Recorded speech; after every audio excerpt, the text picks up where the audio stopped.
we have with us today Irwin Federman, who's very graciously agreed to do an oral history for the Computer History Museum. Thank you very much. You're more than Irwin. welcome. I'm delighted. Good. I think what I'd like to do is start out with a little bit of your family history, your background, what you were exposed to when you were a little kid. So maybe you could tell me a little bit about Sure. what it was like when you grew up. Okay, growing up. when I grew up, I grew up in Brooklyn, and we grew up in I should euphemistically say very modest circumstances. Lived in a tenement, a walk-up tenement in Brooklyn. My father was not an affluent man. He worked in a shoe factory, and he did hand lasting of women's shoes. And every once in a while, he brought home a paycheck, and sometimes he didn't. So it was a tough youth. I've worked one way or another, almost full time since I'm 13 years old. Partly to support myself, and at times I had to kick in to support the family. As I look back on those very early days, I don't look back at them at all with chagrin or distaste. We were poor. I think when you're poor, maybe you don't know you're poor. You don't know what you don't have. We never had a car. We lived in a very small apartment, but I don't think I measured things at that time by what I didn't have. I don't think I measured things by what I had either, because that would have been a very small measure. But I don't think we worried too much about what we didn't have. As I look back, I know that my vistas were very narrow. I had no idea of possibilities. So, the kids who came from more well-to-do homes where their parents had gone to college and had been exposed to opportunities, had a much broader view of their own possibilities. I had no idea of anything. I was very naive and very uninformed. And I lived in this 4 square block area of Brooklyn, and I had never been out of it. I wasn't out of New York until I was married, and my wife and I took a bus to see friends who had moved to Denver. That was our first time, first time out of New York.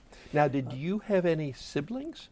I had a brother. He has recently passed away. He was 4 years younger than me. And my mother passed away when I was a teenager. Oh, yeah. Now, did your mother, was she a homemaker, or did she? She had a terrible life. She was sick most of her life. She had cancer on multiple occasions and finally did her in. All right. And I was a teenager when she passed away. And then I cooked for my father and my brother.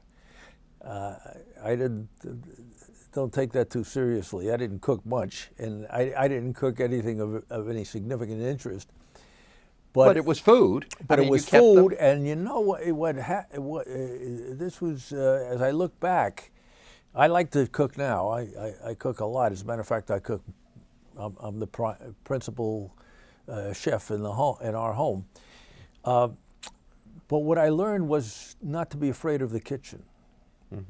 And I became familiar with the kitchen. So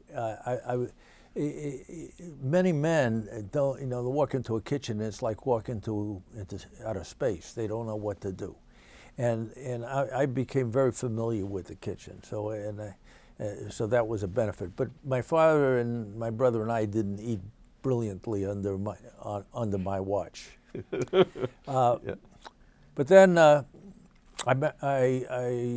worked while I going to college. I went to Brooklyn College. Yeah. Well, tell me a little bit. I just want to stay a little bit longer on you went to an local elementary school. I went to an elementary school, public school, PS 232. Oh, remember the number? I remember the number. Okay. And then I went to Samuel J. Tilden High School. Okay. Now, what subjects did you find were easy for you, and which ones were hard? Presumably the easy ones you liked, and the hard ones you didn't Yeah, like. I had I could draw pretty well when I was a kid, and I had this notion that maybe I was going to be an artist, a commercial artist. Over as I got a little older, I became disabused of that. I could draw pretty well, but not nearly well enough to make a living at it. So I liked the art classes. I was intimidated by math and physics, and the sciences. Okay. And I was intimidated by those courses. I liked the humanities. Okay. All right, good.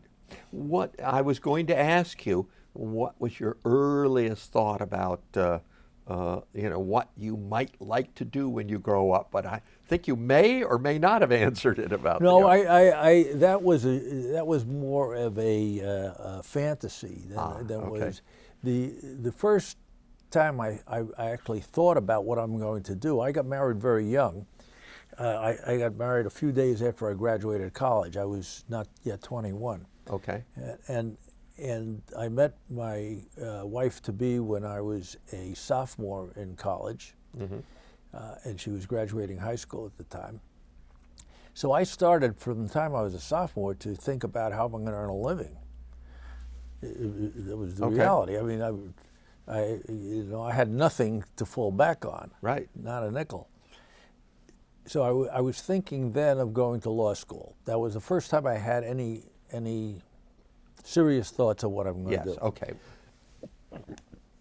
And I thought I'd like that. So I majored in economics, and I was going to go to law school. I minored in classical literature. Now, why did you major in economics? What made you Because do that? I thought that you didn't have to major in political science in order to go to law school. I thought economics would give me a broader base. Okay, you thought that might be a good base. A base, it's something to understand. It's something that didn't come naturally to me. I didn't come from a household where anybody ever bought a share of stock or knew anything about anything. So this was fresh territory for me, and I had, even though I had to think very practically when I was a kid. I had to have. I planned my courses so I could work. I mean, I went to school. I went to school during the day, and yet I worked almost 40 hours a week throughout my education. So I had to think very practically about everything, because the cost of doing whatever I was doing, plus kicking in when my father wasn't working, and it was tough economic times. So I thought economics would really teach me something, though I had an inclination to the humanities throughout. So I majored in economics, and I was going to go to law school. But when I got into my junior year, that was probably in my freshman I was thinking of that. I chose my major. When I got into my junior year, it occurred to me that I couldn't afford law school. And my grades weren't good enough for me to get a scholarship. I said, I'm kidding myself. I'm not going to go to law school. I mean, how I can afford? I'm going to be married. Yeah. I'm going to be working. Maybe I could go at night. But I'm not going to be making. I'm going to be having trouble making ends meet on my salary. And it turned out my first salary was $275 a month. So I'll tell you, it was trouble to make ends meet. So I decided I was going to be an accountant instead. I said, "Hey, I'm an economics major. I'll take accounting courses." Okay. And that's what I did. Yeah. All right. Roll back. Now, did you always know you were going to college? Did your father think you ought to go to college? I mean, what was the impulsion from, you're relatively, I assume your father had never been to college. No. Or your mother. Oh, my mother. What was the impulsion to go and do that? This was preordained. Okay. It was expected It was expected. It was demanded of me. There was no way I would have broke my, well, I was in college as a freshman when my mother passed away. I would have broken her heart if I didn't go to college. Okay. All right. You know, this is she course you're couldn't. gonna do that. This was a dream. That my father was an immigrant. My mother was born about a month after her parents landed here from Russia. So Okay. I'm as close to a first generation American as you can get without actually being one. Yes. And okay. and they were poor immigrants and had no education, and they came to America. This was their dream, and their son was going to be an American, and he spoke English, and he was going to go to college, and this was you were living part of their dream. Absolutely, and frankly, mine too. Okay. I've never.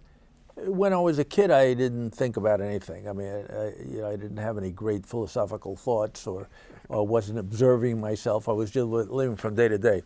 But as time went on, and I started to be a little retrospective and look back, I've never taken anything for granted, and I just think I did live the dream. And I look back and I said, what a wonderful opportunity. What other country in the world? You know, these are two poor Jews who never finished high school and had no idea about the world. It was subject, if not directly, but by reference to all sorts of prejudice. And here I am, taking advantage of the wonders that all these people. I'm walking on the backs of so many others who laid the path for me. And I as soon as I started to think about that, and God knows when that was. It was a long time ago. Yeah. But as soon as I started to think about it, I never stopped. Never stopped thinking about how generations of people had put out the runway, and I was so lucky to be able to run on it. You know, and I didn't have to get any picks and shovels, and they had done it all, and they had created this opportunity for me. And I've always been grateful for that. And Brooklyn College, the tuition was modest enough. So Zero. Well, Nada. Can get you to college. That's right. I mean, nothing. The only thing I paid for at Brooklyn College were books and lab fees. Okay. Oh, that's very good. Yes. You bet. I'm a trustee of Brooklyn College now. Yeah. Love that school. Gave me everything. Exactly. All right. So you get through. You get to college, and you decide you're going to be that an accountant is a more practical thing. How to earn a living. Yeah, of course. So talk to me about what comes next. You graduate? I graduated in 1956 and got married in 1956. I graduated, I think, on June 6th and got married on June 9th, or something like that. It was the June 9th is for sure. June 6th, I might be a little off on that. Okay. And that in itself was interesting because I had made reservations. I hadn't paid anything, but I had made reservations to fly to Bermuda with my wife for our honeymoon. I was counting on wedding gifts to enable that to happen. Okay. And they came through. And at that time, you didn't have to pay things in advance. You don't know credit cards. Right. Everything was cash. I didn't even have a checking account. But we went, and that was my first time on an airplane. Flying on a BOAC jet prop plane. Okay. 2-engine plane. Halfway to Bermuda, the left engine catches fire. And we're looking at them. We were on the left side, and we see first some flame, and then the flame went out. The captain had damped the fire in some way, and just black smoke coming out. And then the smoke kind of wisped away, and the 4 propellers were just standing there doing nothing. And the plane was full of a bunch of sports writers. They were going to Bermuda to cover some golf tournament, and I was taking photographs through the window of this dead propeller. And one of these guys said, "I hope you have waterproof film in that camera, son." And what I remember about that was we had no fear. Well, we got another engine. They're going to get us in. The captain didn't tell us to prepare our life vests or anything. And sure enough, he got us there on one engine. That was my honeymoon thing. Another good thing that happened in that very short period, well, it happened before I graduated. The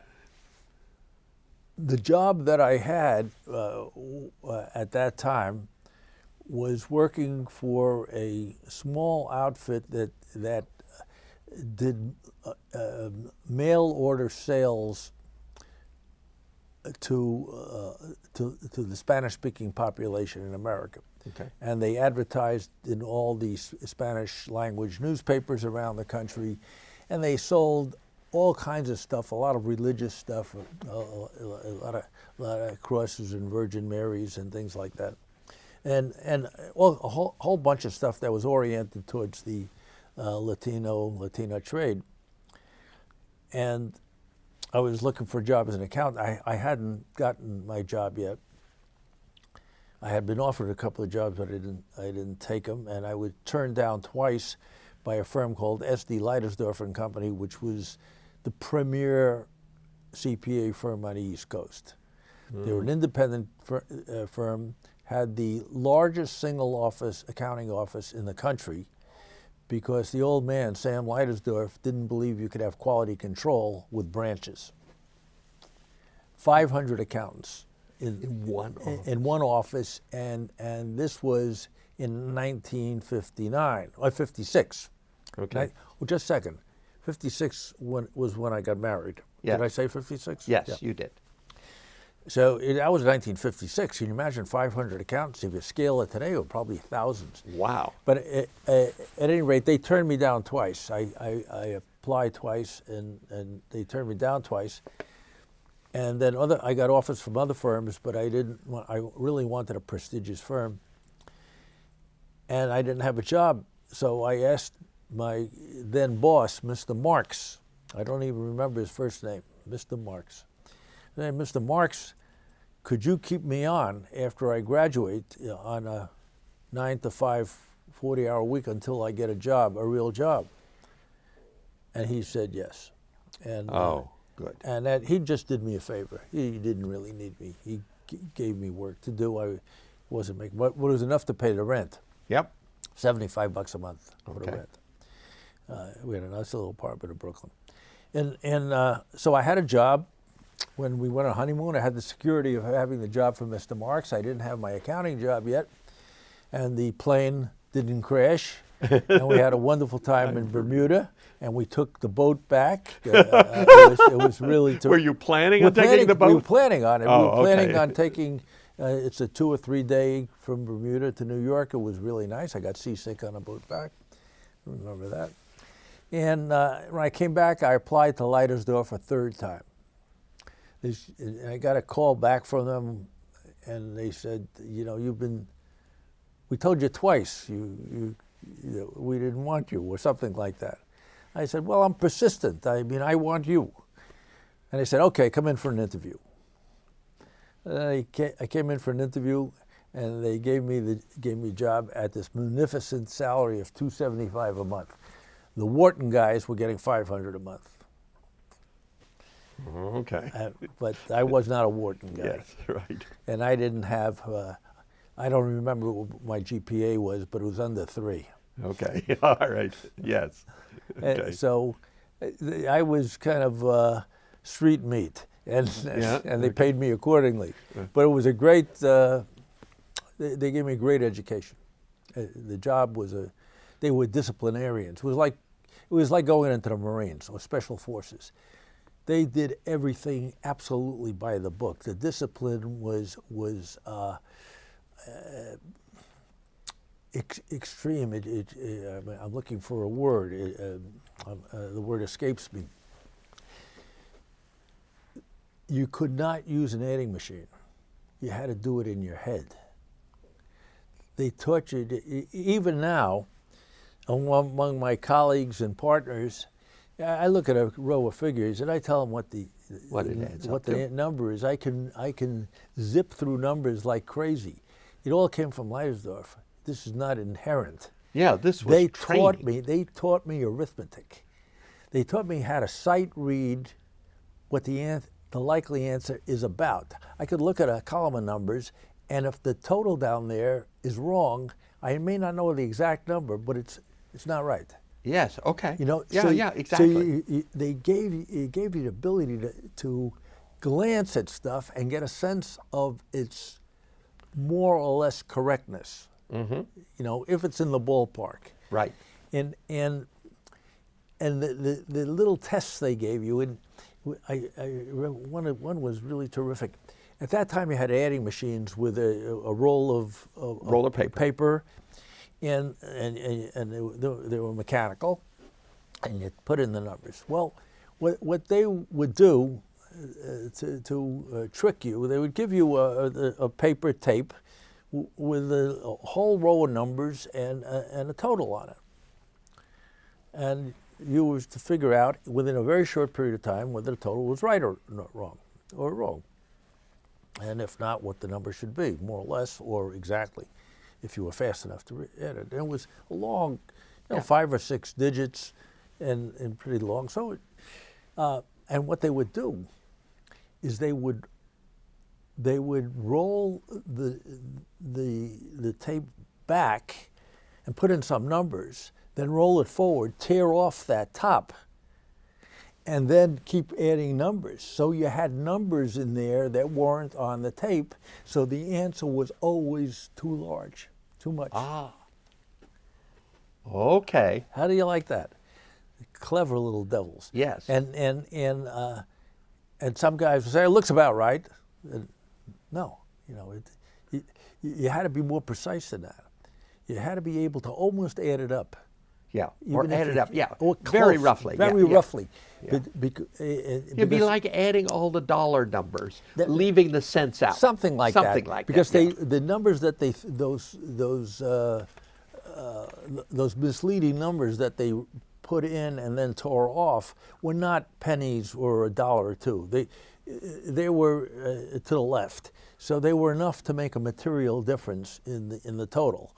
So they didn't try to catch you, on the nits. They wanted to see if you see more or less wrong. When you had to do all these things in your head on the job at the client's office, but they sent in ladies, talk about gender discrimination with always ladies, with comptometers. Do you know what a comptometer is? Yeah, I've seen them. You've seen them. We're talking about medieval adding machines. Yes. It's one step up from the abacus. Yeah. And these women were on comptometers, and they would add up the books. These were handwritten books at this time. This was not IBM. Yeah. It was pre-punch cards. Right. And they would add up the books, and it would spend all day just adding up the books. So the precise addition was done by this army of women with comptometers.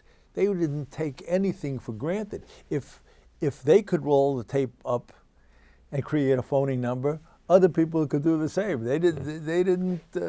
Yeah. So that was part of the audit, and your job is in the work that you did on the journals and the ledgers and whatever. You had to add up what you added up, and everything was in your head.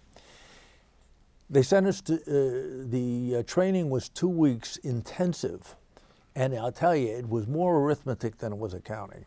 They figured in the course of the interview, they tested you on debits and credits, but they pounded it into you, and I felt it was draconian. That's the word I was looking for. Okay. Draconian discipline. And I felt, when I was in the Army, I went into basic training. I thought this was the great, looking back, absolutely great basic training. Yes. So that was that. And I came back and I got my job at Leidesdorf, and I thank Mr. Marks for providing a bridge, bridge financing, if you will, and that was it. Yeah. And then it was off to the races. My wife was still in college. Okay. She go to Brooklyn too? She went to Brooklyn too, and she graduated in 1958. 2 years later. And in 1958, I went into the Army. Okay, I was going to ask you. You just mentioned the Army, and Well, there was a draft then. It was the post World War II draft, okay, and I didn't want to get drafted, so I joined the reserves. I joined the Army Reserves, and I went in 1958 for 6 months. I did my basic training in Fort Dix, New Jersey, and then I went to MP school, and I went to accounting clerk school. MP school was in Brooklyn, and the accounting clerk school was Fort Harrison, Indiana. okay. And then I came back, and my wife graduated, and we moved to California in 1959. Oh wow. Okay. Now, why did you do that? Why did I do that? Yeah. What made the two of you decide? People have asked me over the years, what brought you to California? And I tell them a 57 Plymouth. But I'm interested in a little bit more depth, Right, in-depth right. psychological answer. You know, I'm not sure.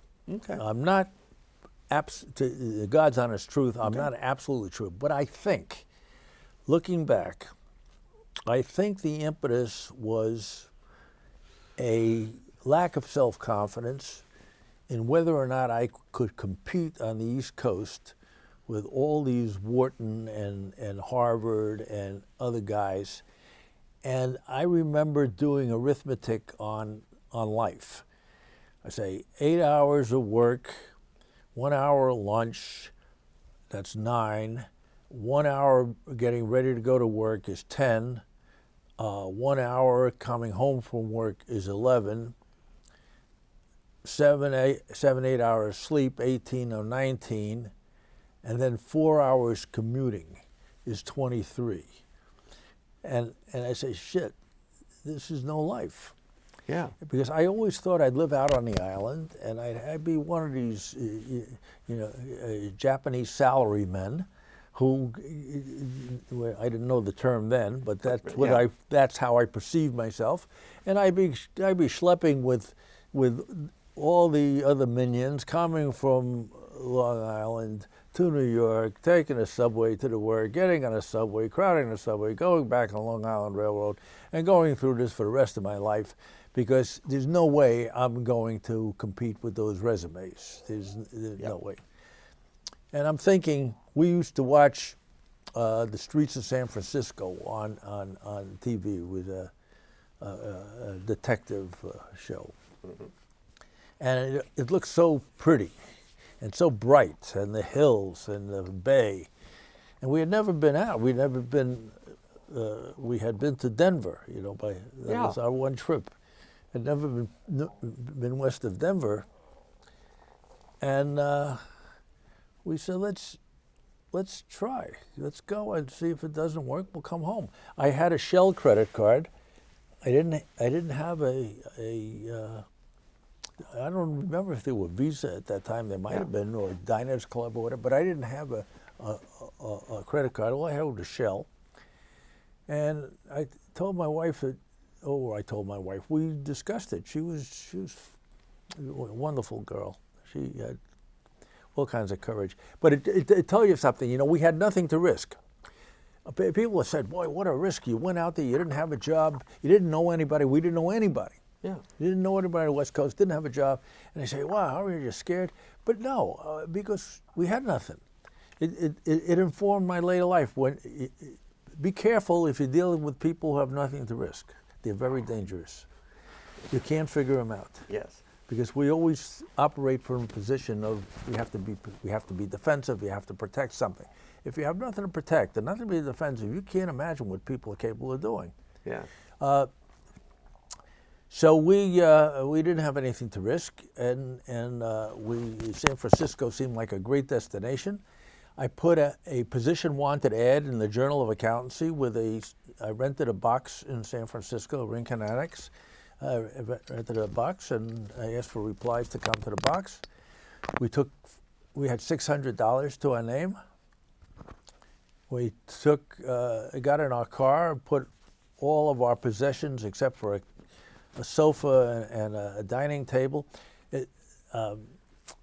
which we put in storage.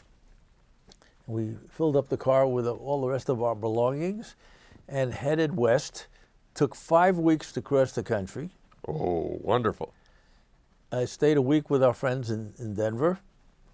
Saw Bryce Canyon and Zion and Grand Canyon, and got to California. Made a wrong turn coming north from Los Angeles. I wound up in Oakland. You know, when you're coming up 101, you can, if you stay on your right, you wind up on 17. Yeah. Well, that we did, and wound up in Oakland. I said, how the hell did this happen? But here I am in Oakland, so we took a motel. It was $15 a night at that time for the motel.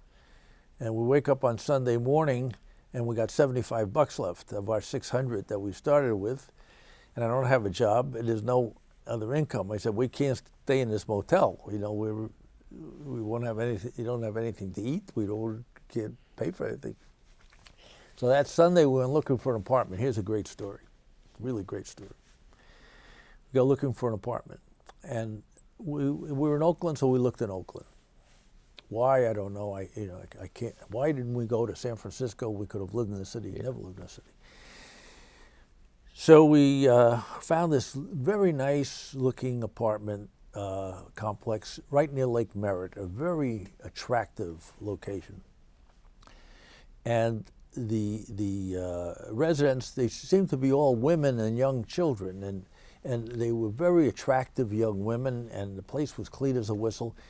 And we saw the apartment. It was a lovely apartment, and we told the lady, a middle-aged lady, that we would take the apartment. So she takes us into her apartment.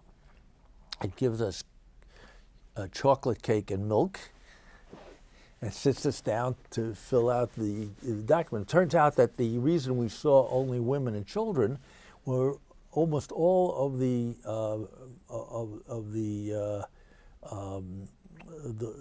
apartment dwellers were Navy pilots at Alameda Air Station, and they were off on their aircraft carrier. And this lady was like the mother hen for all these women and children, and she was a delightful lady. And she gives us these forms to fill out, and it's first month's rent and a cleaning deposit and last month's rent. And I told her, well, we like the place and we'll be good for it, but we don't have any money. And I told her we only had $60 left, but I was going to go on the next day to see what responses I got at Rincon Annex, and I'm sure I'd get a job very shortly. And she said, okay, net. She lent me $50 and gave us the apartment without anything down. She says, you can't go looking for a job with no money in your pocket. Hello. Oh, so I said, hey, we're on a different planet here. We came to the right place. Yes. And I couldn't believe it. I was fully prepared to have her throw us out. And, and I didn't know what we were going to do next. But she didn't throw us out, and we took the apartment. I went to Rincon Annex, and I had 3 replies, and on Tuesday I had a job. One of the 3 worked. I went to see them the same afternoon, and the next day I had a job, and I went to work, I think, on Wednesday. So for a firm called Shea, Good & Fowler. There are 2 accounting offices, one downtown and one in Stonestown. Do you know where that is? No. Stonestown is on the west side of, if you drive down 19th Avenue, you know where 19th Avenue, you get on the freeway, if you drive down 19th Avenue, you will pass Stonestown on your left. Ah, okay. It's in the western part of the city. It's kind of a windy, chilly, foggy area. Okay.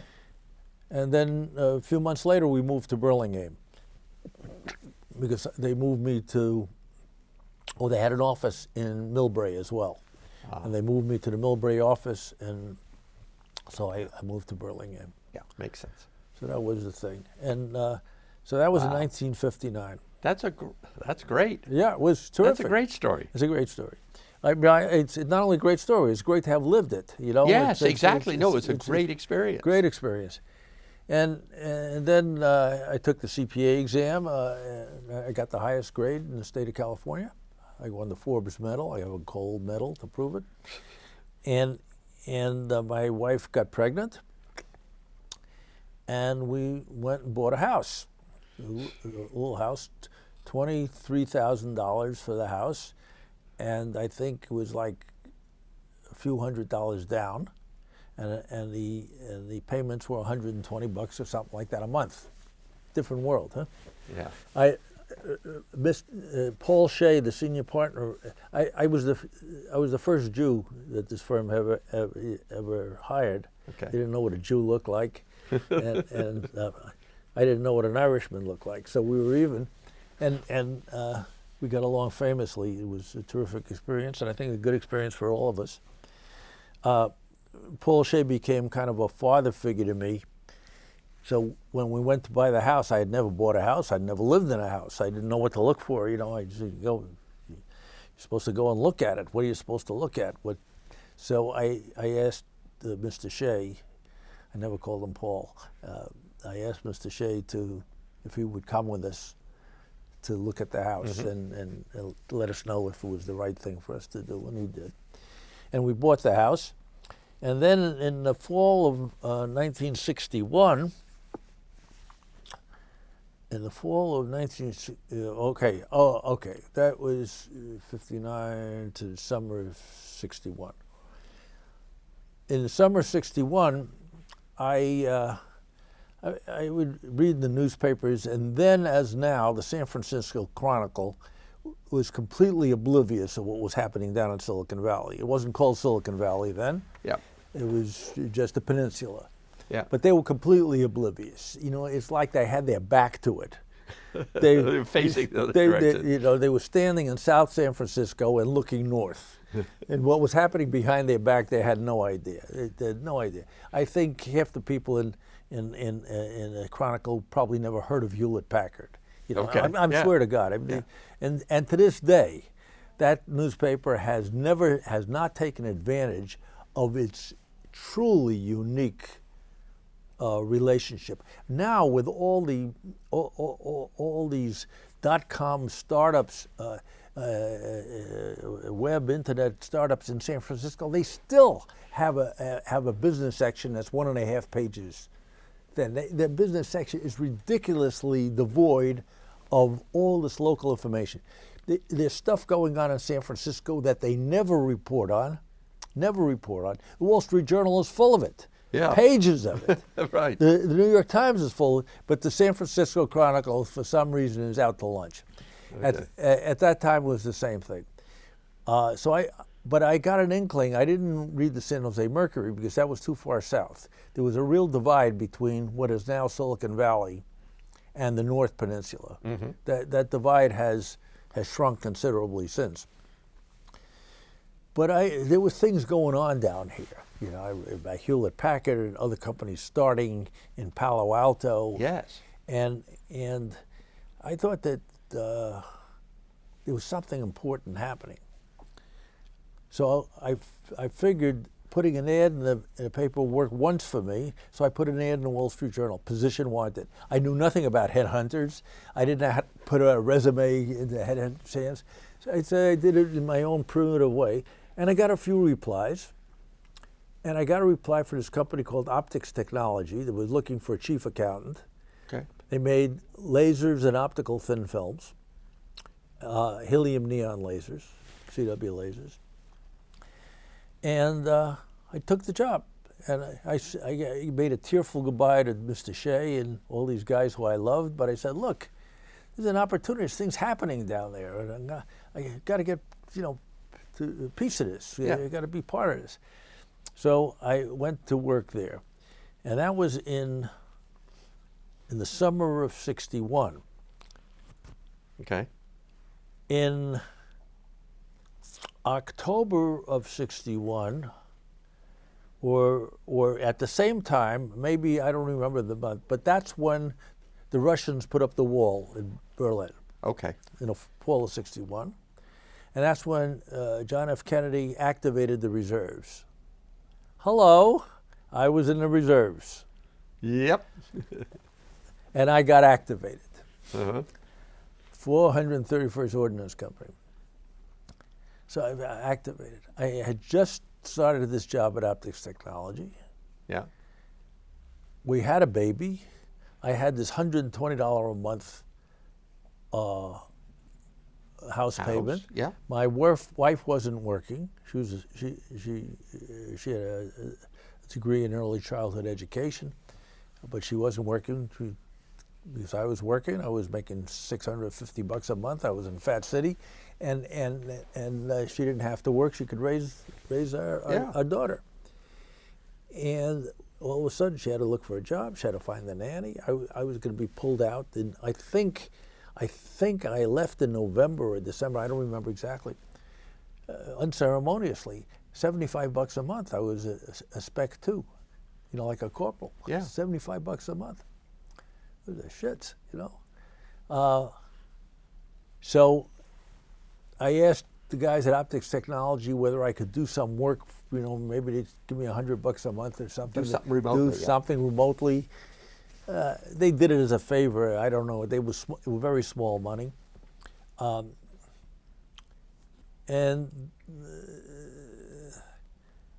then I went. I left. And I went to San Francisco, and I was stationed initially at not the Presidio, Fort Mason, and then the Presidio, and then Fort Ord in Monterey, and then I was sent to Aberdeen Proving Grounds, Maryland, for training in EOD, explosive ordnance detonation. I had signed up for that because I got an extra $30 a month hazardous duty pay. I needed the money. Yeah. I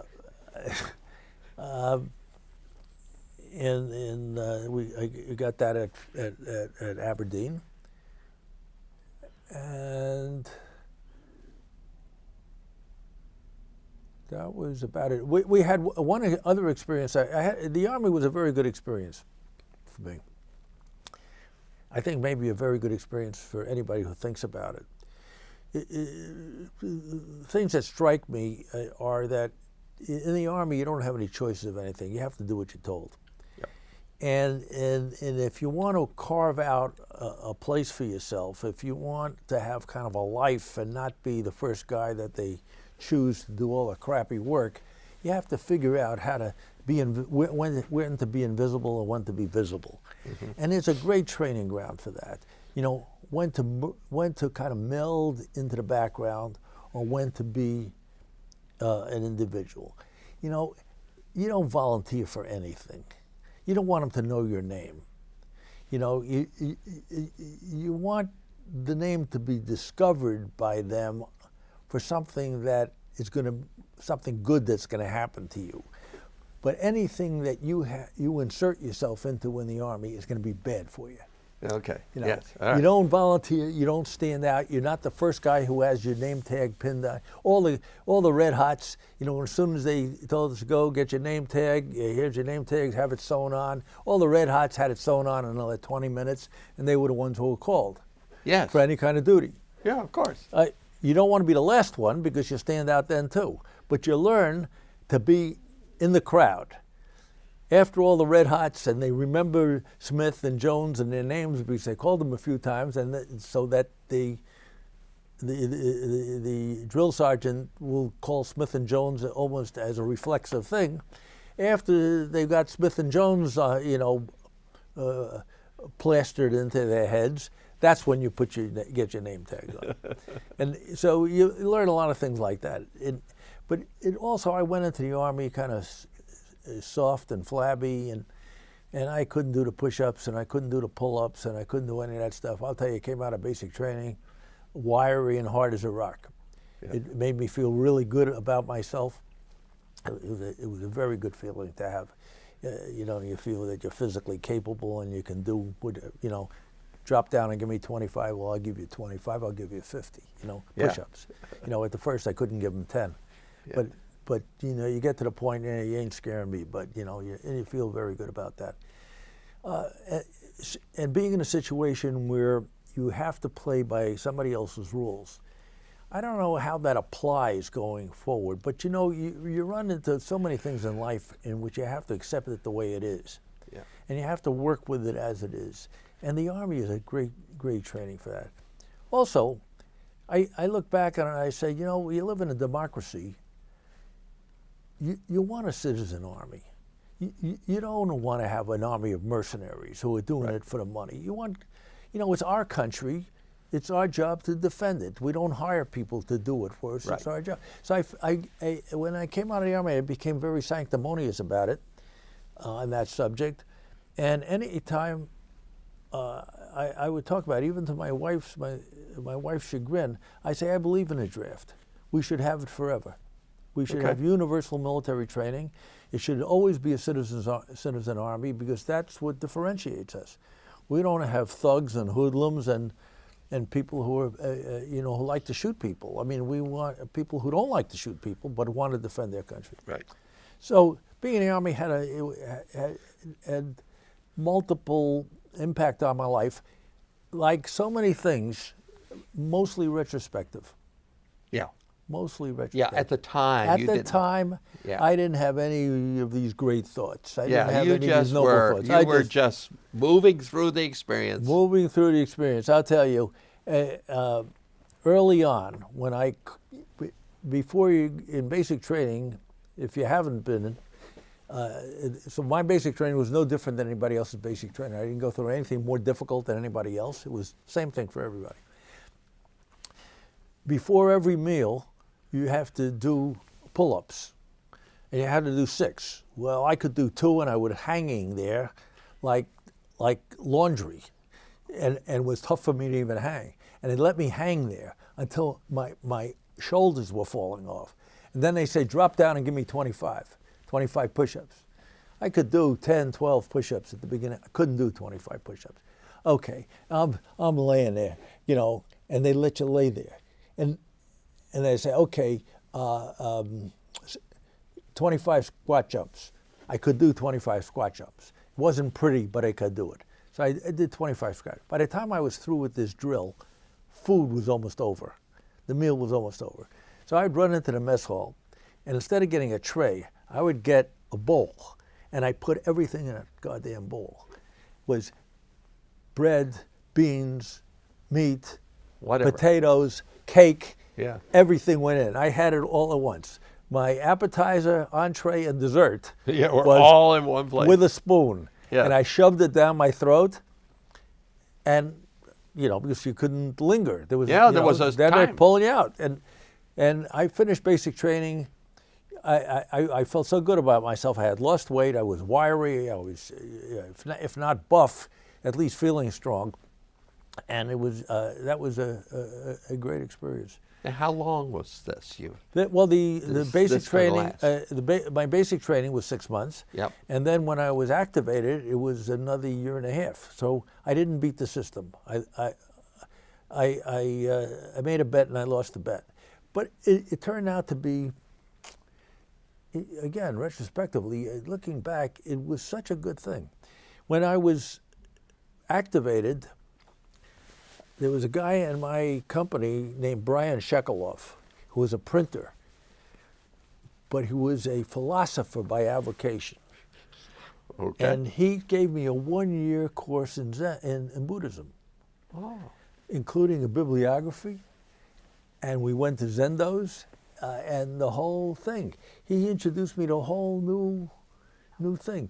And when I think about that from time to time, and I do think about it, I think about it in traffic.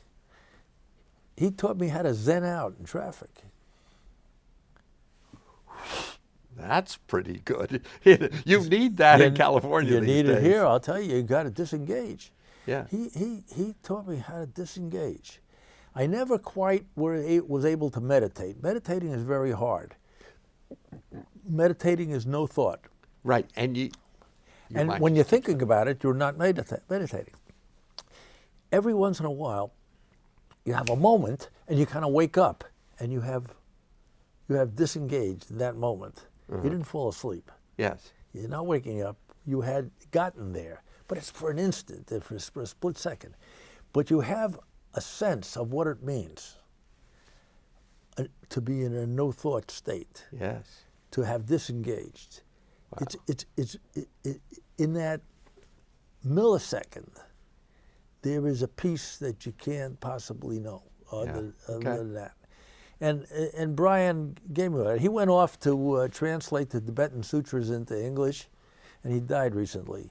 Oh my goodness. I looked him up after years in talking about this guy, who had such an impact. He had a huge impact on my life. Talking about him, I said, geez, I ought to look him up. So I used all my computer skills, which are modest, and I found him. Wow. And I found him in Hawaii. And I called. I got his number, and I spoke to him. And he was very sick. And then I spoke to his wife, and she knew about me because we were good friends. And she told me the timing was perfect because a few weeks later he was gone. Oh my goodness. But anyway, so that was all as a result of the Army. Wow. And when I came back, my wife had taught. We didn't have to sell the kid. We still lived in a house. She had made it through. She had made it through and gotten a job, and somehow she got a teacher's job, and she was doing very well. And she went on to teach kindergarten for another dozen years or so, and then she went on. She got a master's in special education, and she wrote a course for Santa Clara University and taught the course to incarcerated women on child rearing for incarcerated women. She visited prisons. Yeah. Wow. She was terrific lady. She died at age just before her 51st birthday. She had a heart attack, and that just destroyed my life for the time. But she was a great lady, and we had 31 and a half wonderful years together. Good. All right. So rolling back now to the story, you come back from the Army. Okay. I come back to the Army and go back to optics technology. Okay. I get my job back. That's right. They have to give you your job back. Well, they did. I mean, it is the way it works. Yeah, and they saved the job for me, and I got my job back, and I wound up becoming CFO. Okay. And we went public. Oh my goodness. We went public. This is this is a small change department. We went public at about $5 million in revenue. A different world, Gardner. That is true. It's a different world. I'll tell you another interesting story of the time. My father-in-law, Sheila, my white father, Sheila's father, was a car dealer. But he was a very small-time car dealer. What he would do, he would, on a daily basis, he would drive from dealership to dealership, asking them what kind of cars they'd got in trade, and if people were coming into their used car lots looking for a particular kind of car. Okay. And he would note all that down, and then if he found that they got something in trade that another guy had a potential customer for, he would buy that car. And then it was an arbitrage business. And he had 3 or 4 cars in a garage that he rented some space for. And his inventory was never more than 3 or 4 cars. And he made a living just matching. Wow. That's the way he made his living. And he went up and down Queens and Long Island every day. That was what he did. And he made $100 here and $200 there, and he sent 4 kids to college on that. This guy was a hero of mine, even though his kids didn't think he was either a wonderful father or a great husband, because he was a 3rd grade education. And wow. Okay. 3rd grade education, guy was about 5'4", tough as nails, and he just made it happen. Yeah. You know, and I've told my kids, I said, Harry, your grandfather Harry, this is one of the great men. he made it possible. He sent 4 kids to college. He had never been to school. You know. Wow. Yeah. He was Okay. an immigrant. So anyway, where was I going with this?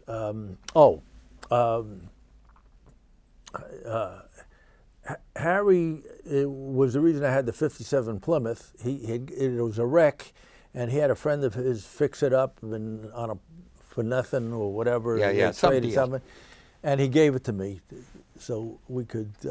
So you could drive. We could you drive could get across to the country. California. Oh, that's And good. That's a great present. But he had never had a new car. Harry never owned a new car. He always drove one of his old cars.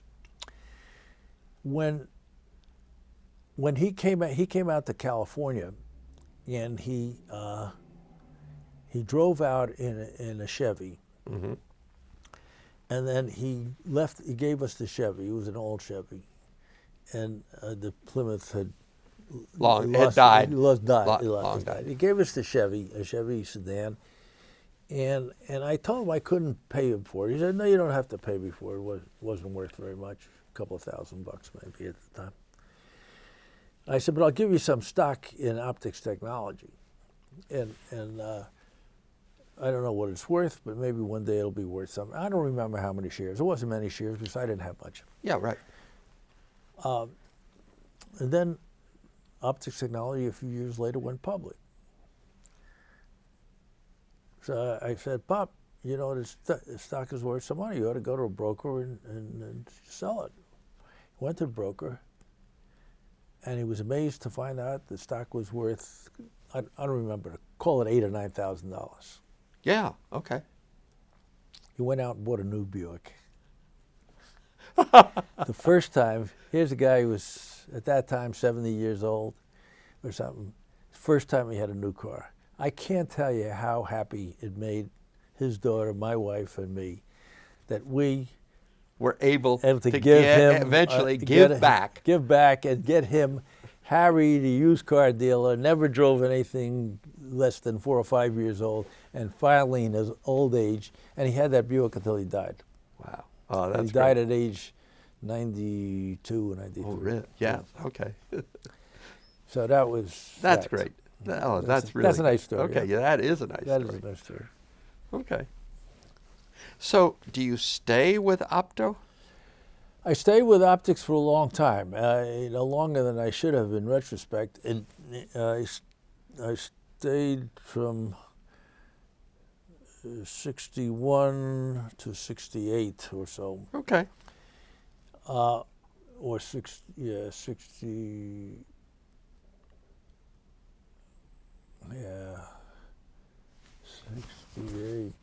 maybe 70s. I don't know. Sometime, say in the early 70s. And then the 2 other guys and I started a company. They were, it was Optical Character Recognition Company. Okay. Not, what is the OCR company from Texas? Oh, yeah. The big Yeah, one. yeah, It wasn't that one. It was no, It was no, another one. that was Another one. We that would be a long story. Right, 'cause that would be a was long pretty story. cool. No, we started Reed this little Dennison was company. involved in that one. What the hell was the name of it? Anyway, we started the company, and we self underwrote.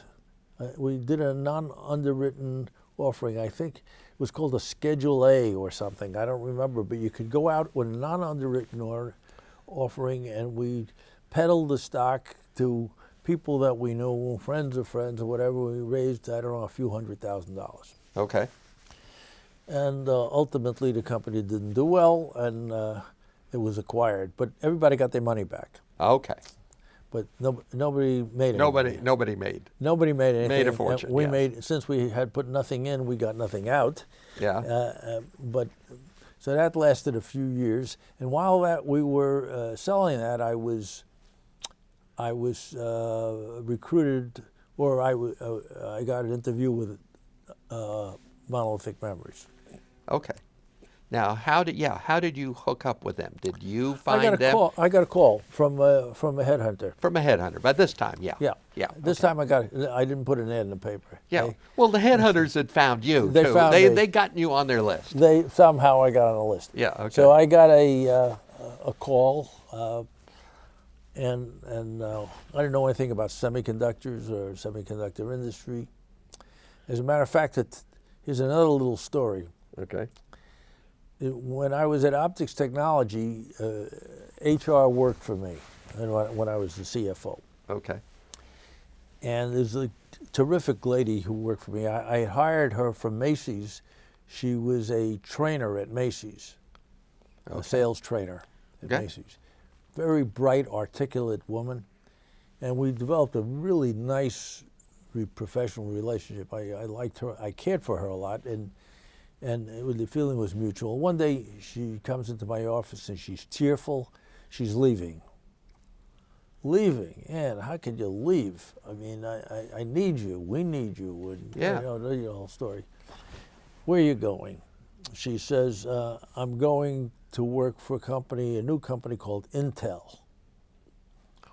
I said, Intel? They're semiconductor? Never make it. Never make it. It's a big mistake. And I couldn't talk her out of it.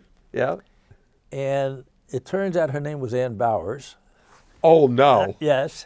And she not only becomes the VP of HR, she marries the boss. She marries Bob Noyce. And that's how I developed, even though Bob and I were colleagues in the industry, I was a pipsqueak and he was the man. Yeah. So I wouldn't have gotten nearly as close to him if it wasn't for Ann. But because of Ann, Bob and I became friendly. Very good. So that's a good story. That is a good story. That's a good story. Yeah. You found her in Macy's. Macy's. Found Ann Bowers at Macy's, and she was a wonderful. Well, you recognized a talented woman. She was a wonderful lady then. She's a wonderful lady now. And went to work at Intel, and Bob Noyce recognized a That's wonderful right. lady Bob too. Noyce said, "Hey, good I got taste. more than a VP HR here." Yeah, right. And they got married and had a. That's right. To everything I can tell, they had a happy marriage. And I was at Jerry Sanders' wedding when somebody whispered to me that Bob Noyce just died. Oh wow, that's when he passed away? Yeah, So wasn't that terrible? We were in Beverly so Hills. early. He was getting into his plane, and he collapsed. And so I called Ann that afternoon, and I flew out to Austin the next day. Wow. Just to see her. She was a wonderful lady, and he was a great guy. Yeah. He really was a terrific guy. Yeah. He was. I only met him a few times. Yeah. So. I'll tell you, Gardner. There's some. You hear the old saw that they don't make them like that anymore, but every once in a while you run into somebody that it really applies. Yep. This guy was so humble. He started it all. I used to tell him, I said, Bob, look how nicely I live. It's all because of you. Thousands of people in this valley live so well, all because of you. You know, how do you feel? You know, how do you? Doesn't that make you feel good? Does it make you feel good? And he made Henry Fonda seem like a braggart. Like a braggart.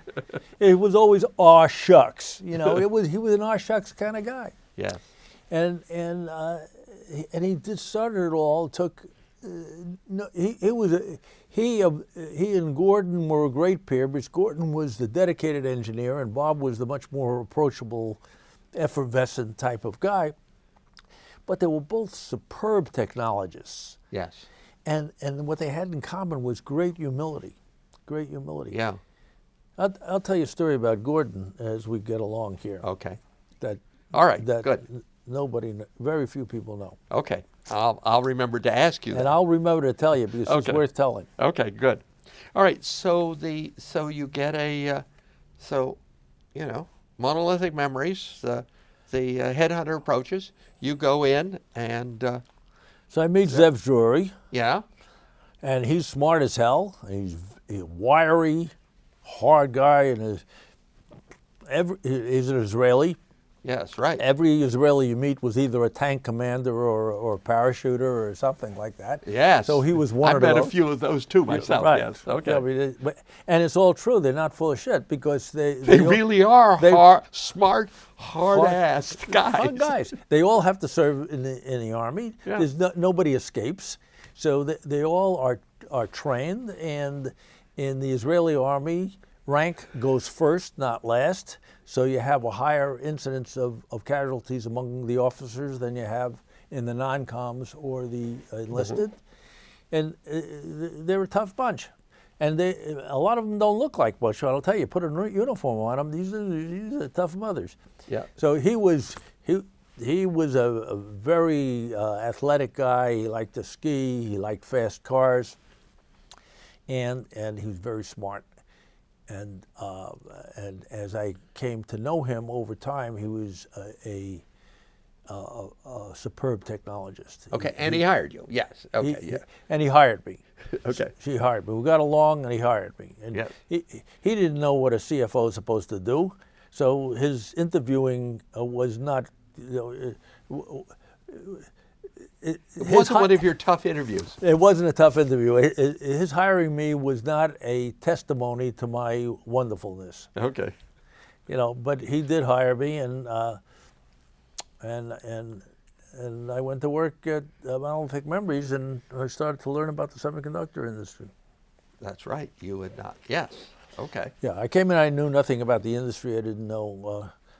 I didn't know a semiconductor from a short orchestra leader. Okay. But at that time, the industry was this. We're talking now in 1979, right?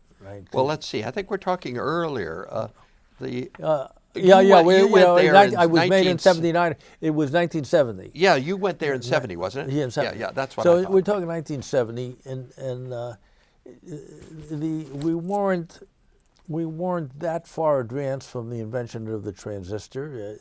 The integrated circuit had just been invented, whether at Texas Instruments or by Intel.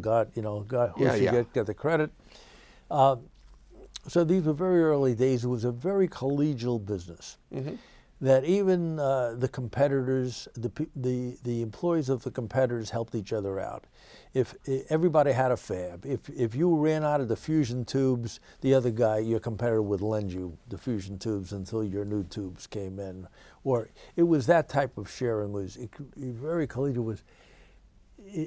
I think it would be very hard to find a business that combined such technological innovation, absolute IQ brightness, and integrity. I think it'd be tough to find an industry that was so completely awash in that. Yes. Okay. It's sure there were very bright guys in Wall Street and things, but the integrity of Wall Street is, it's not with a capital I. Right. But in the semiconductor industry, the integrity was pristine. Okay. Both the scientific integrity, there was no arm waving or bullshit. Either you could make it or you couldn't make it.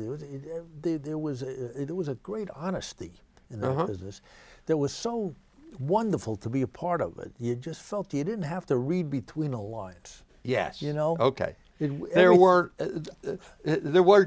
layers of hidden agenda behind everybody. It was just lovely. Everybody wasn't terrific, and you didn't love everybody, but the industry was. You got along with almost everybody. You knew everybody in the business. People would take your phone calls. They were approachable. You could call a CEO, and you can get the CEO on a phone, and it was. So when I learned about the industry, I started calling CFOs at other semiconductor companies. They said, "Sure, come on over, let's lunch. I'll tell you what the problems are here and what you have to watch out for." I didn't know anything about cost accounting and how do you account for the cost of a wafer and what the ins and outs of my job were. I was a competent accountant and probably a competent controller and maybe even a semi-competent CFO, but I didn't understand what I had gotten into, the nuances of this business. Yeah, you'd never worked for a manufacturing company. Never worked for a manufacturing company, Yeah, well, I did at Optics Technology. We made CW lasers, but it was small change. Yeah, okay.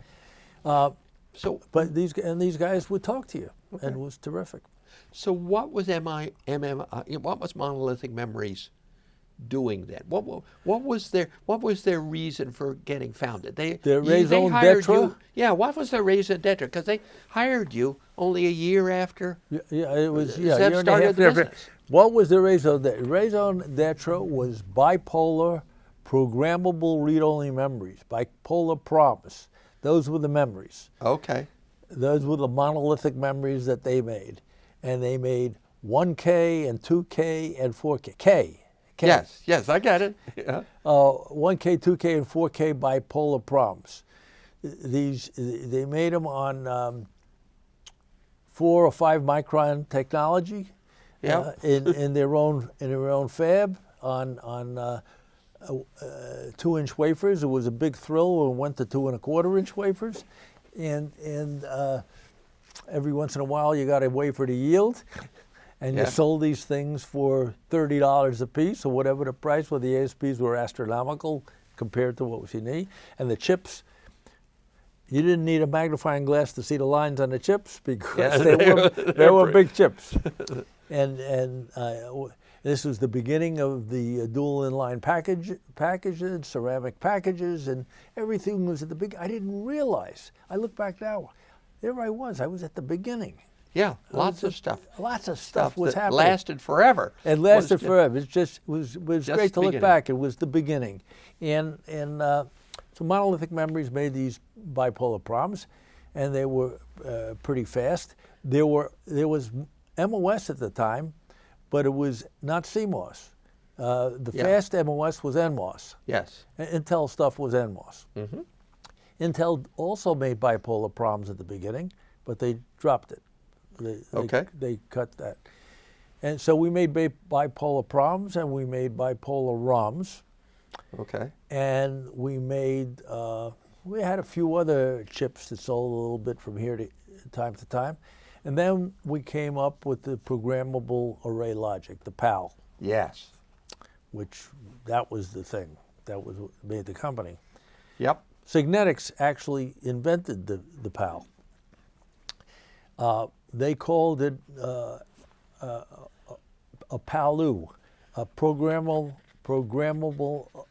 arithmetic logic unit. Yes. But the problem with Signetics, they had both the and the or were programmable, which made it very difficult. And they didn't have software which would enable you to sort that out. Yes. Okay. What MMI did under two guys, John Berkner and H.T. Schwa. Yeah. Berkner was the product guy, and Schwa was the design guy. Yeah, I remember meeting Berkner when I was out there. Yeah. He improved the Signetic approach, made it a fixed and a programmable or, which made it the algorithms much easier. And he came up with PALASM, PALASM, which was the software which enabled you to program this thing. Yes. And that changed everything. Signetics fell by the wayside. We became the standard in programmable logic and kept increasing the density of those chips. Okay. And that was the beginning of it was a forerunner of what turned out to be gate arrays and all kinds of programmable devices. Yeah, I remember Data General, on the big machines, they used them like crazy. Still do. Altera. Intel bought Altera for how many billions of dollars, and Xilinx is still worth many billions of dollars, and that's what they do. Yeah. So they came up with this. Now, what I've read is, they came up with this, maybe by Berkner joined them, I think, in '75 is what I saw, and then they came up with it, announced the PAL product in '78 or somewhere around there. But it was right, somewhere around there. Yeah. So at some point, MMI got out of kilter, or Zev made some poor decisions. Because it wouldn't have You know, it turned out to be a very successful company in the long run. Right, So it somebody made some poor decisions somewhere along the Zev- line. Talk to me about Zev- what you saw that was you know, I, was a problem. well, the company is growing now in the early 70s and growing very nicely and is almost profitable, not losing much.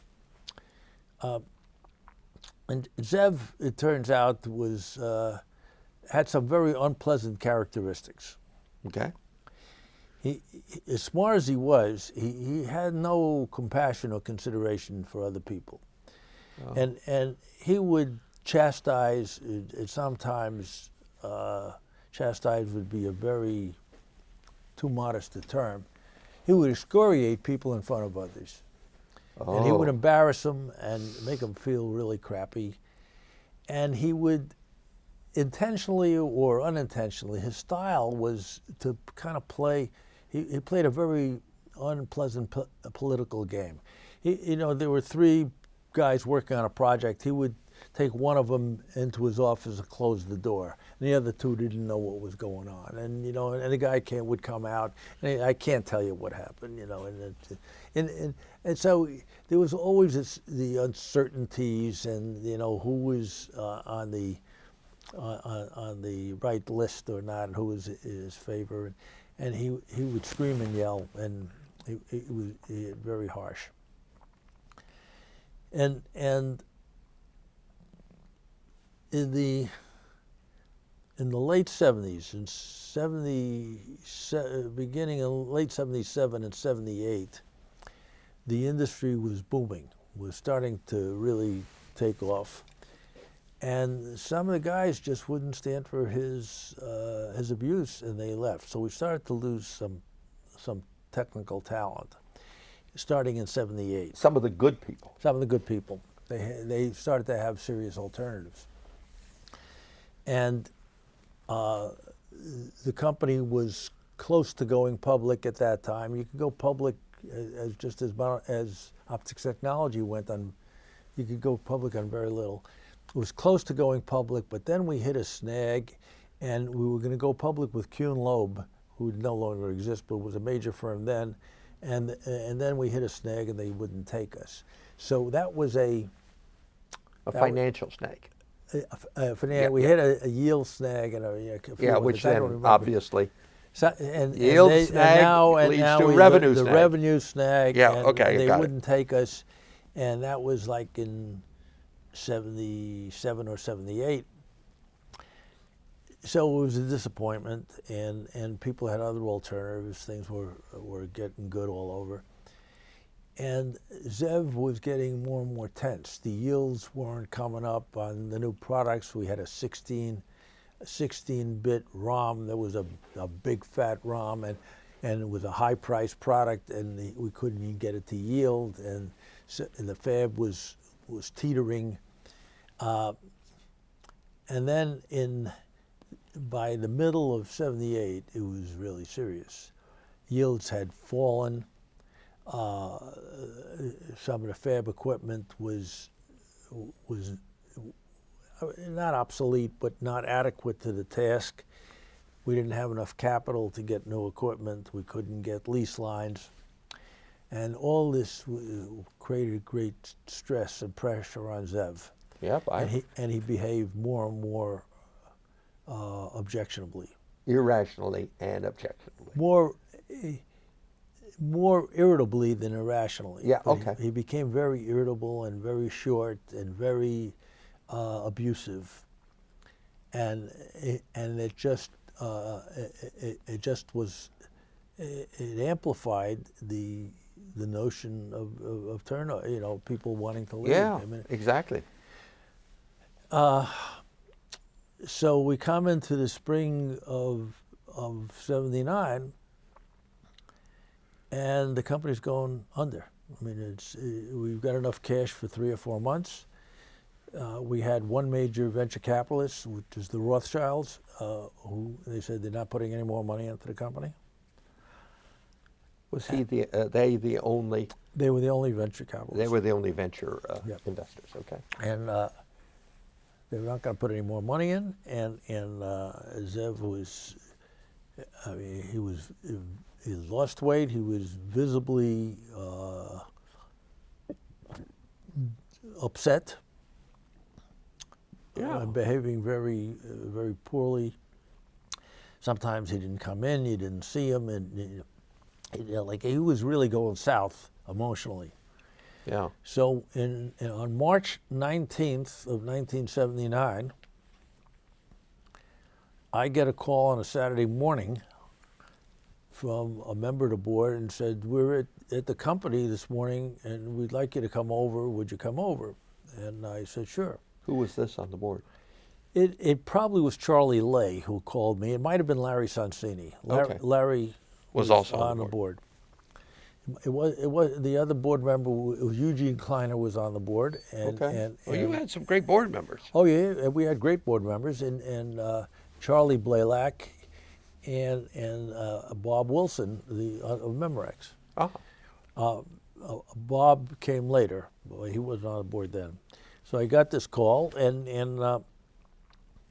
I show up, and they're sitting there. They're looking very sober. Zev wasn't there. And they asked me if I want to run a company, if they'd like to run a company. Yeah. Know? So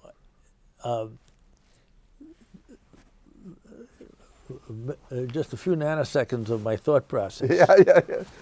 My thought process was, totally scared out of my wits, running a semiconductor company. There'd never been a non-technologist, non-engineer running a semiconductor. Very well aware of that, yes. Never been. And I could understand why. But I think to myself, if we fail, he did it. If somehow miraculously we turn this goddamn thing around, I'll get the credit. So it's a no-brainer. Very good. And I said, very good logic. It's a no-brainer. And I said, and where else, except at a failing company, would they offer it to a bean counter? Yeah. This was no headhunter is ever going to call you to run a semiconductor. Right, because the board is going to say, why would we hire why would we hire a bean counter to run a technology company? This was an exclusive technologist club. Yes. No bean counters need not apply. Right. So I said, yes, I'll take it. And they said, good. And Zev will remain chairman on the board, and we'll talk to him. And you are now president. I was still not CEO. I was president. Yep. He remained CEO and chairman. Okay. And so where is he? I said, where is Zev? He said, well, he's going to be away for a while. He's recuperating. He had gotten into a very, very depressed state. Mm-hmm. So he went away. On Monday morning, we have our staff meeting. Everybody but Zev. We all sit down there, and where's Zev? And I said, well, two things. He's recuperating. He's not going to be around for a while, and I'm the new president of the company. So these guys would say, what? Who? What? None of the board members had the courtesy to show up and introduce me as the new. I had to introduce myself. They said, well, do you have a letter? Do you have something that says you are? I said, no, you're going to have to take my word for it. They didn't give me anything in writing. I didn't ask them for a raise. I didn't ask them for more stock. I was so goddamn naive. I thought it was such an honor and such an incredible gift that they were gifting me with. Yeah, an opportunity. An opportunity. I didn't ask them for anything. Such a schmuck. I mean, oh, God, I could kick myself. Because I never got the opportunity again to put myself in a good position. So they finally believed me. But this is like a Max Sennett comedy, right? Yes. A guy shows up and says, hey, believe me, I'm the president. Yeah. Say, come on, give me a break. Yeah. But they finally did believe me, and I didn't know what to do. I had never had a mentor. Zev was not a good mentor to be president and run a company. The great guy was Mike Callahan, who recently passed away. He was then the executive VP of the company. He had come from Motorola. He was an engineer. And he had the detail of a cost accountant. I mean, he was very, very good at knowing all the numbers and who was doing what. He had very good disciplines. He wasn't a product guy, but he really knew how to run a fab. And but our fab, he was on the process side. he was on a process side, but the design worked for him also. Okay. And at that time, the fab, the guys who were running the fab, it was disaster. We were getting very poor yields. It was terrible. And so I spent, after telling him I was president, and I said what I'd like to do is to speak to each of you individually, and then we'll get together again. I just want to talk to each, get your perception one-on-one, and tell you my thoughts, and then we'll all get together again. So, Mike, bless his heart, was absolutely one of the one. If I had one guy in my life that I wanted to have with me in a foxhole, it's Mike Callahan. Okay. This guy, he'd save your life. This guy's a wonderful guy. He was a wonderful guy. So I sit down with Mike and I say, look, Mike, or something to this effect. I say, we're not making any wafers. We're getting crappy yields, and if we're not making, we can't get the revenues. We'll never pull out of this. I'd like you to go down and run the fab, and just do that. And I'll take all of your other responsibilities. And as soon as the fab is working again, you can have it all back. I'm not trying to demote you or. Yeah. And he said, okay. Okay, I'll do it. And then when we're leaving, he takes my hand and he shakes me. He said, Irwin, you don't have to worry about me. I'm here. I'm here for you, or here to the end, or whatever. I started to cry. Wow. I started to cry. I couldn't, he just said, don't worry about me. People were leaving right and left. Yeah, exactly.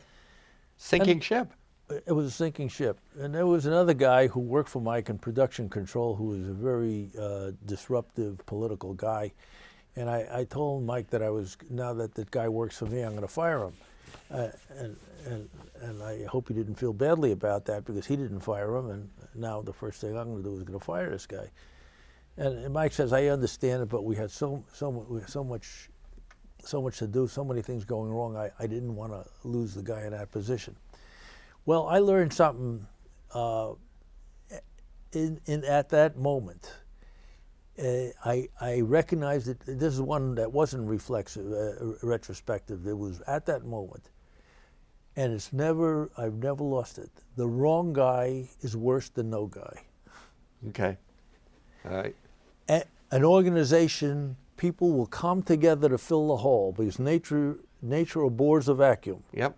They will fill the hole. A wrong guy is a cancer.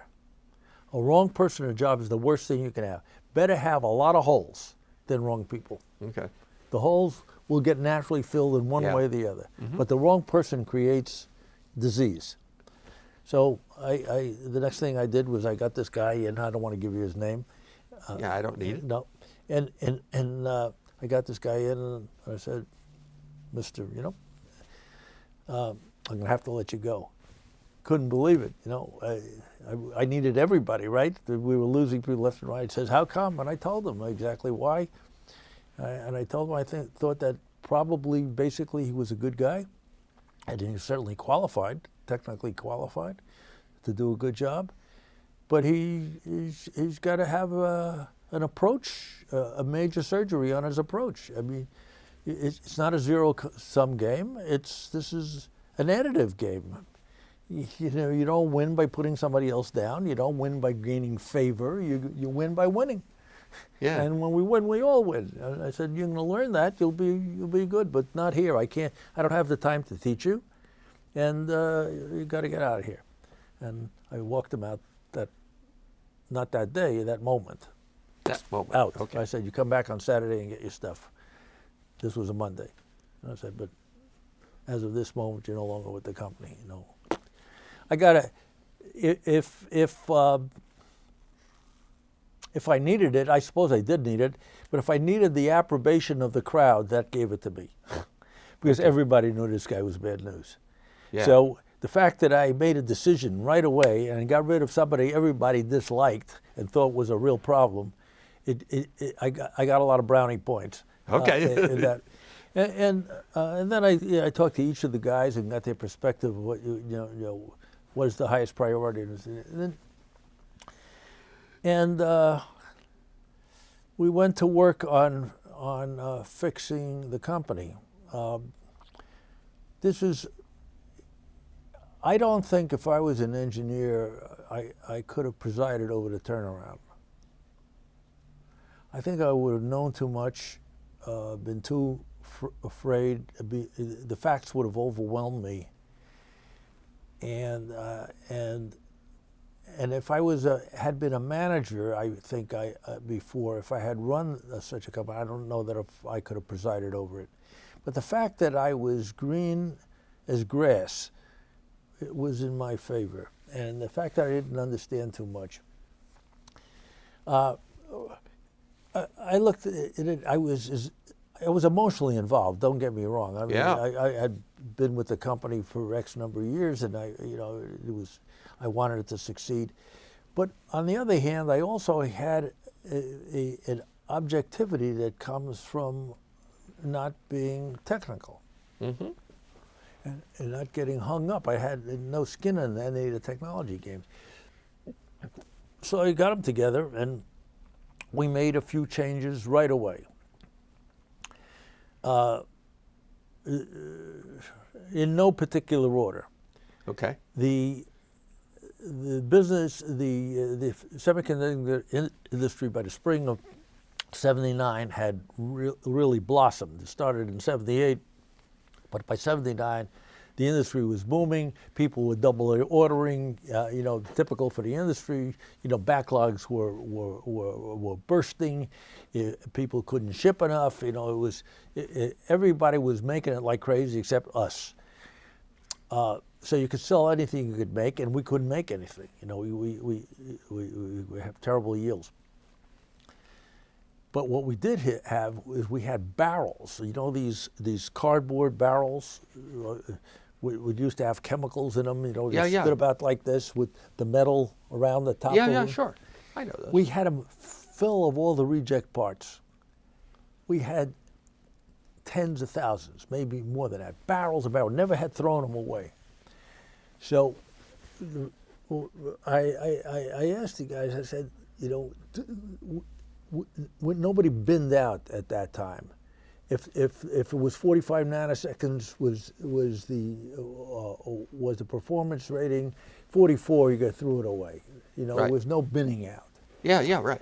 So I asked Tom Branch, who was a VP of sales. I said, what if some of these parts don't make spec, but they work? Could we sell them? He said, these guys overspec all the time.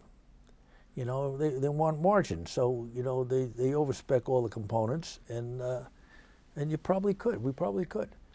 So I said, okay, what we want to do now is resell the backlog, and see if we could resell it at the same price for lower specs. He says, well, how do we know what we've got? I said, we're going to retest all these fucking parts. So I said, you're going to retest these parts. The pins were flat. They were bent. They were jammed. They've been in a barrel. Yeah. So we said, okay, what we're going to do is we're going to get people with tweezers, and we're going to straighten all those pins. And we're going to test every one of those goddamn parts, and we're going to see what it can do. So starting today, we're going to reorganize. All new product development stops, because we ain't going to be alive for new products. Right. All the engineers, let's see what we can do. So we got together with H.T. Schwa and a couple of the other engineers, engineering managers. So we need software, test software to be written, which bins out these parts. We didn't have such software. We had go, no go. Yep. Which bins out these parts. And we gotta take a couple of barrels and do this really quickly so we can tell Tom what's likely to be the specs we can make. Right. because the chances are one barrel is as good as another barrel, and Sure. So that was our statistical sample, brilliant. Okay, well, barrel number 6 is going to be the Barrel number 6 prototype. was going to be the statistical sample, and that's going to be what we can make. So how are we going to get all these things? So we said, okay, let's get wives and kids and husbands at night. We'll bring in pizza, and we'll give them tweezers, and we're going to go 24/7. We're going to be straightening pins. And I sat with them too, and we got caps saying we're going to make it. We got all the hokey stuff. We played jazz. We played music. Pizza, no beer, but we had pizza and Coke, and fathers, mother. You can't imagine the crew. Our HR guy says, "Hey, you're breaking the law. You're not paying these people. You're supposed to pay them." And I said, "Fuck it, pardon me. Hello. Yeah. We'll take our chances. Yes. We can't pay them. We can't afford to pay them. Right. But we're doing it, and at the same time, we got morale going. We got, we're ginning up a good time here, and everybody's getting excited about this. And in no time at all, I don't want to misstate it, but in no time at all, we had our sample of what we could do, and those parts worked. With very few exceptions, the parts were functional, and it was a matter of speed. It was all performance. Okay, and that's what we had them binned out, and Tom and his reps went out there. We didn't have a direct sales force. We had reps, but the reps loved us. We treated the reps very well. They went out and said, okay, they'll gag it down. They'll take this and they'll take that. And they were reselling a backlog at different specs, so we went for the same price. And then, so that was working, and we needed more people operating testers because we didn't have enough tester operators. So we needed volunteers from accounting, from sales, to come in at night and run a tester. We'll teach you how to run a tester. Would you run a tester 2-hour shifts? So accounting people came in, marketing people came in at night, and it was all, again, music and pizza and everybody yelling and screaming, and we're going to make it, and totally turned around. The attitude was like a baseball game, when there's a big rally going on. Yeah. And they were all screaming and yelling, and I had posters made. We had the hokiest stuff in the world. In the course of this period, and I'm not putting everything in chronological order, but in this period, in the 6-month period in which we did turn the company around, we adopted a slogan. It was called STP.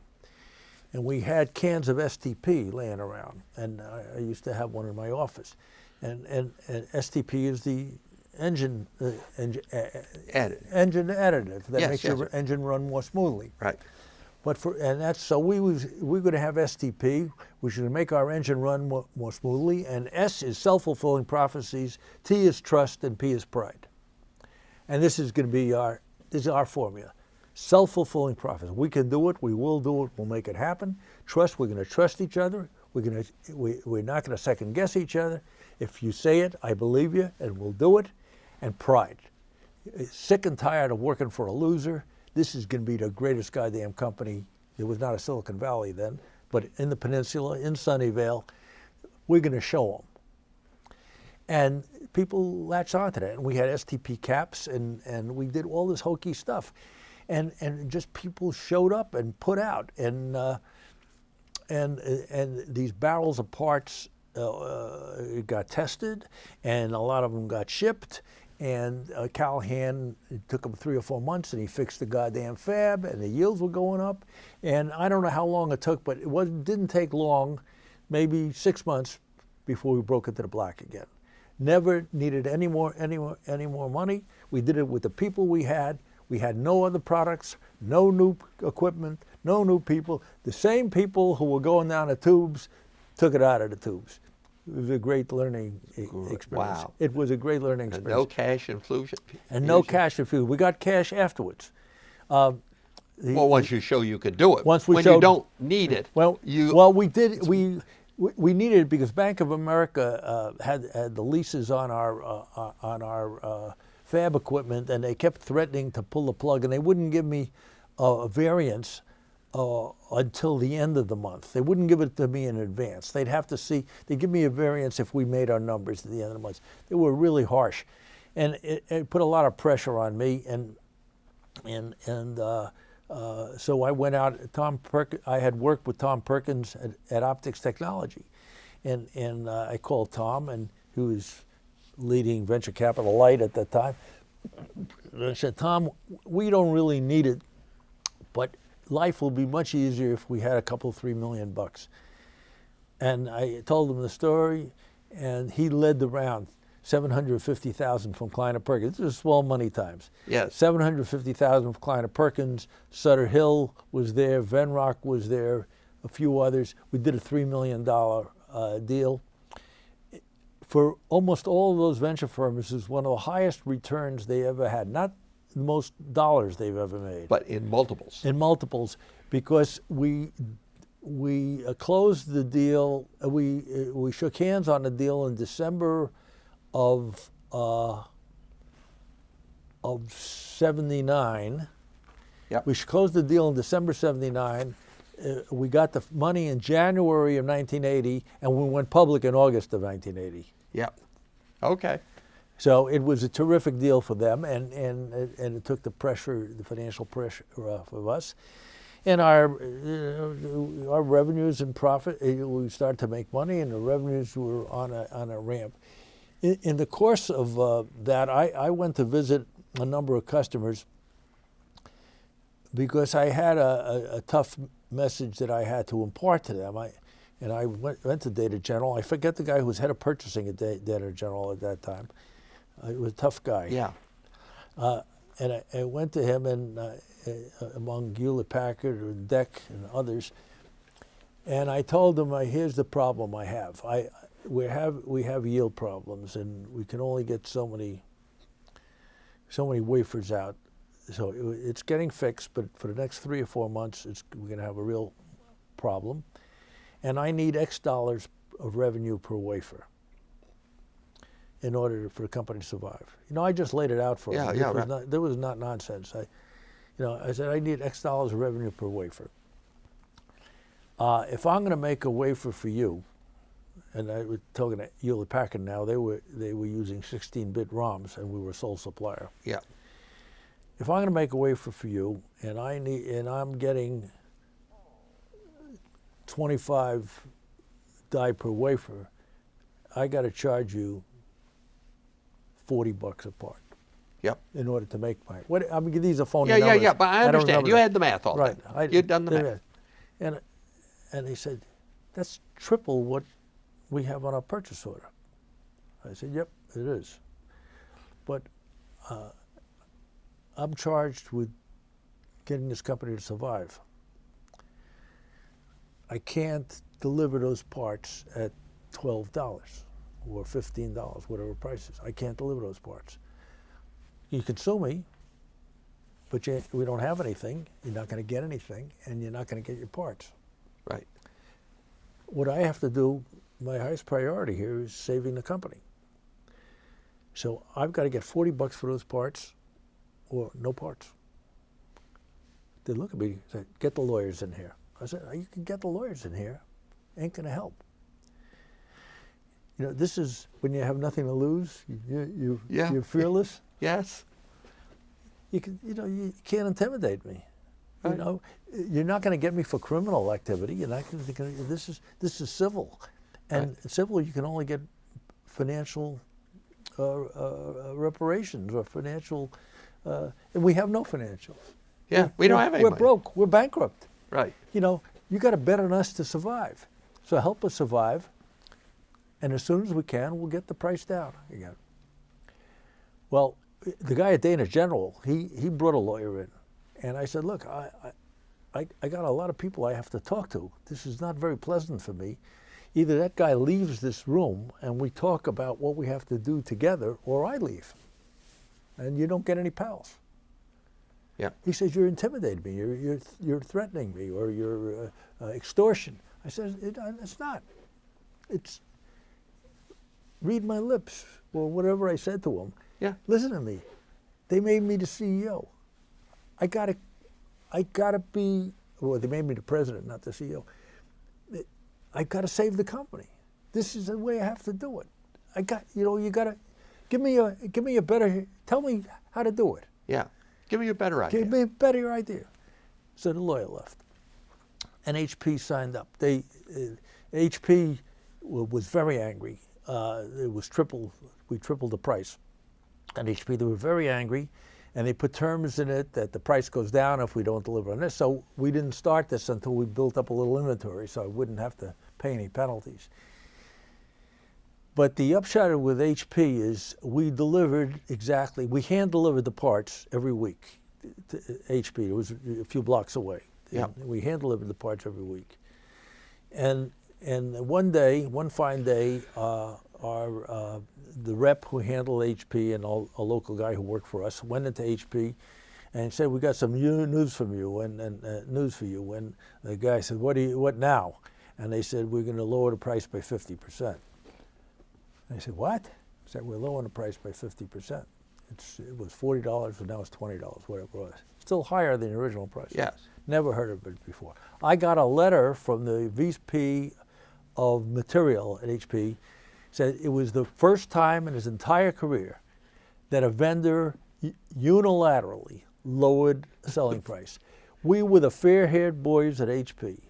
We had tripled the price on them and then lowered the price by 50% without anybody asking them, still higher than their initial price, and they loved us. There's another great lesson there. Yes. Fixing a problem is better than never having had one. You get so much recognition they forget who caused the problem. Yeah. But you come in and fix it. The relief of having the attention you get. So sometimes when things are going really well, if you had the courage, you create a problem just so you can show them that you can fix it really fast. I tell you, I'm not kidding. If I had the balls to do it, Yes. I would do that, because that's when you really get credit. Nobody gives you credit. They take you for granted if it's just boom, boom, boom, everything's working like clockwork. And as soon as you fall out of bed, you're disturbing them so much. How could you do this to me? But the guys who fix problems fast get a lot of credit. Anyway, I got that from Hewlett Packard. It was incredible. Until MMI was merged into AMD, was sold into AMD, we were HP's favorite guys. Wow. We had created a relationship in that period. And it came down, we lowered the prices back to the original purchase price for everybody over time. Callahan fixed the fab. We finally ran out of parts in the barrels. We didn't have any more parts in the barrels. The attitudes that the people had developed in this 5-6 month period carried on. Our existing people recruited people who had left, and there's nothing better for morale than getting somebody who left back, especially if they're highly regarded. Yeah. We started to bring people back. It was like a college campus. It was rah-rah. Yeah. We had changed the culture of the company, and people were feeling very, very good. In the course of this called turnaround, we had very frequent all-hands meetings because people were worried about their jobs, and the company, the plight of the company was apparent to everybody. And at one of those meetings, George Hunter, who was head of production control, he was a real. He also has passed away prematurely. George was a real cheerleader. He was a wonderful guy. As an aside, George Hunter he grew up as a ragamuffin. He was into drugs and all kinds of stuff. And Mike Callahan hired him in shipping and receiving. he had a long ponytail, was scruffy looking. I mean, even the socks didn't match. You know, and he smoked, and he always smelled of alcohol, and he was really. I asked Mike, Yeah. why you hire a guy like that? He said, well, there's good stuff there. There's good stuff. So, and he finally wound up running production control. It didn't smell like alcohol anymore. He got rid of the drugs. And Mike sent him to college at the, what is the University of, that they have campuses in all. Phoenix, University Yes. of Phoenix. He did University of Phoenix, and George got a BA or a BS or something. And so George loved Mike, and Mike loved George. And at any rate, that was just a side story. But George was a great cheerleader in our company. He was a really terrific guy. So he gets up at one of these meetings and he said, Irwin, what's your vision for this company? So I said, and I don't know, paraphrasing myself, I said, George, I'm thinking about next week's payroll. That's my vision. I mean, I want to make the payroll. But you're right. Somebody who's running a company, a president of a company, should have a vision. So I'm going to work on it. And I'll let you know when I come up with a vision. But you're right, I should have a vision. So sometime later, whenever it was, I was at one of these meetings. We started off having it no host, and then as things were getting better, we bought the pizza and beer. Yes. Okay. So things it was a sign that things were getting better when it's on us. Yeah. Okay. You didn't have to pay for your own beer. And we had this meeting, and they answered the questions, and I told them what's going on. And I said, oh, by the way, George Hendrie asked me some time ago if I had a vision, and I've come up with a vision. I've thought about that, and I do have a vision. And my vision is that when an MMI employee walks into the wagon wheel in the evening, the wagon wheel is a local saloon. Yes, I know about that. Walking in the wagon wheel, everybody stands up and applauds. Well, I'll tell you, everything went silent. And it was great screaming, and the tears were coming out of everybody. I was crying, and because that's what it was all about. It wasn't about money and getting rich. We had been excoriated in the community. People thought we were bankrupt. Idiots, yes. We were bankrupt. Every company was making it, and we were going down the tubes. And why would you want to work there? And I'll tell you what, we're going to make this the company you always wanted to work for. We're going to be from worst to first. And we're going to do it with the same bunch of guys. We may not be much, but we're all we've got. And we're going to make it happen. And when I said that, it came to me, and I want to take credit for this. This came to me like everybody was talking to me, and I was just putting it into words. I had the sense that this is what we wanted to hear, and what I wanted to hear that.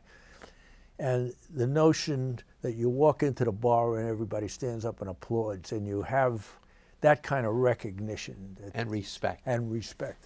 And it was just terrific. It was an emotional turning point to the company. That Wow. particular thing. It was overwhelming emotionally. It was terrific. Yeah, I and then we went on, and we were consistently profitable. Once we broke into the black, we never lost money again.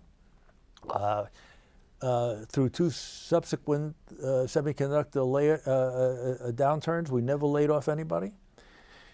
We had a lot of cash. I raised money whenever we could. We had 3 primary offerings, and so at that time, when we merged with AMD, we had over $100 million in cash.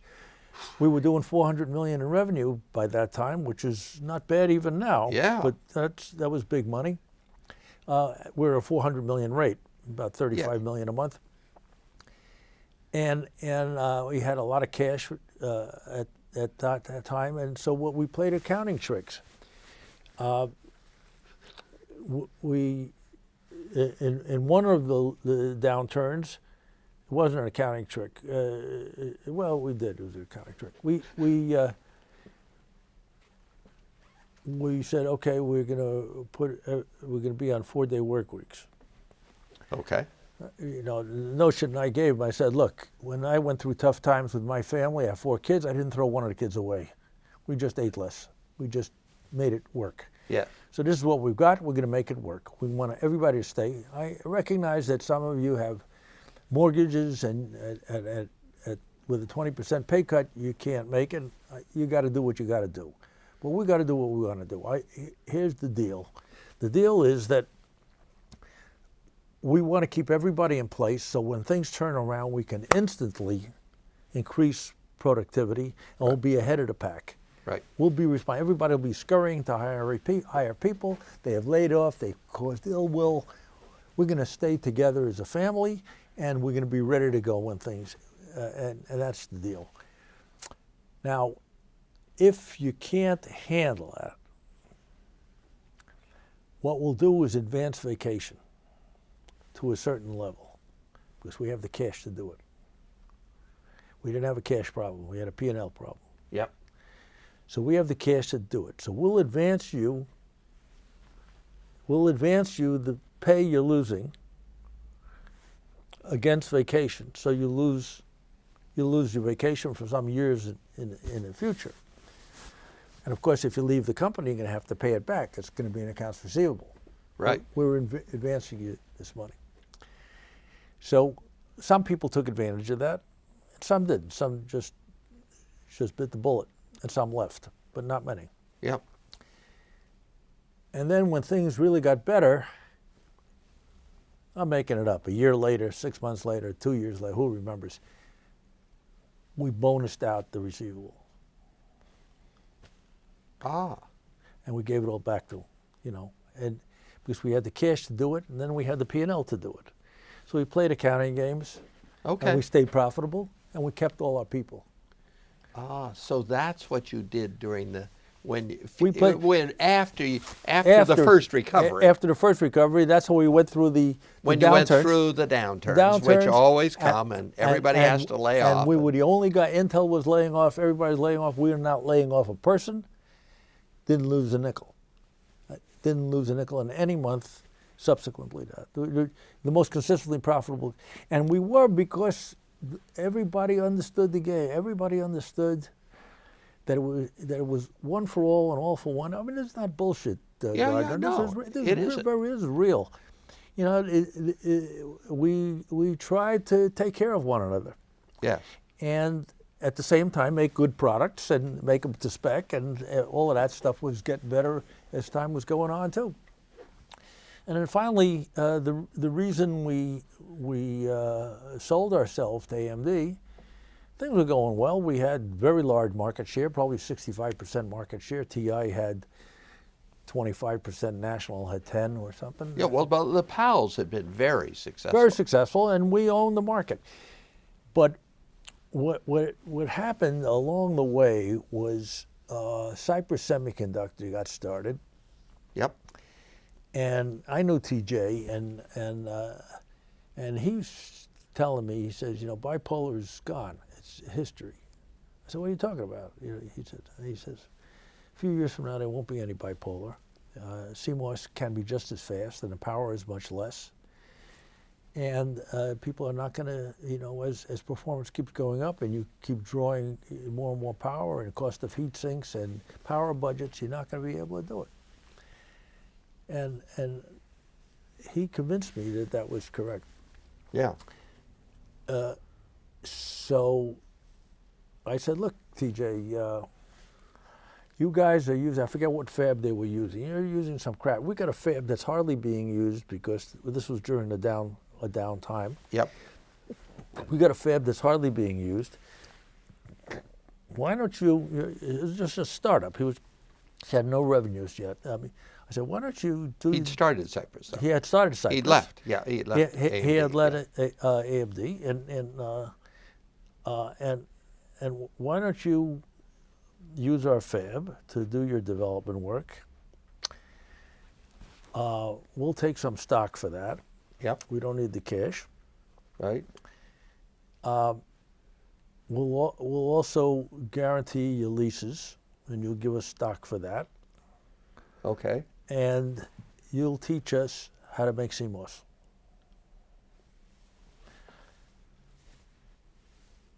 Done. Okay. A deal. He loved it. I mean, we had a brand new, beautiful fab. It was a, what was it, a 4-inch fab or a 5-inch? I don't remember. Yeah, 4-inch. yeah. Okay. And he loved it. It was great. Now he had a little sandbox that he could play in. There was nobody else there, and he could do that. Our guys would not buy. CMOS is bullshit. It's a toy. It's for watches. It's low power. It's low performance. Never get there. Never be anything. And they were actually dragging their feet, and they wouldn't seriously address this. That's the only time that I wish I was a Bob Noyce or something. I could have gotten them in a room and gotten on a chalkboard and shown them why. Yes, exactly. You know, but I couldn't. Yeah, but right. I believed TJ. Yes.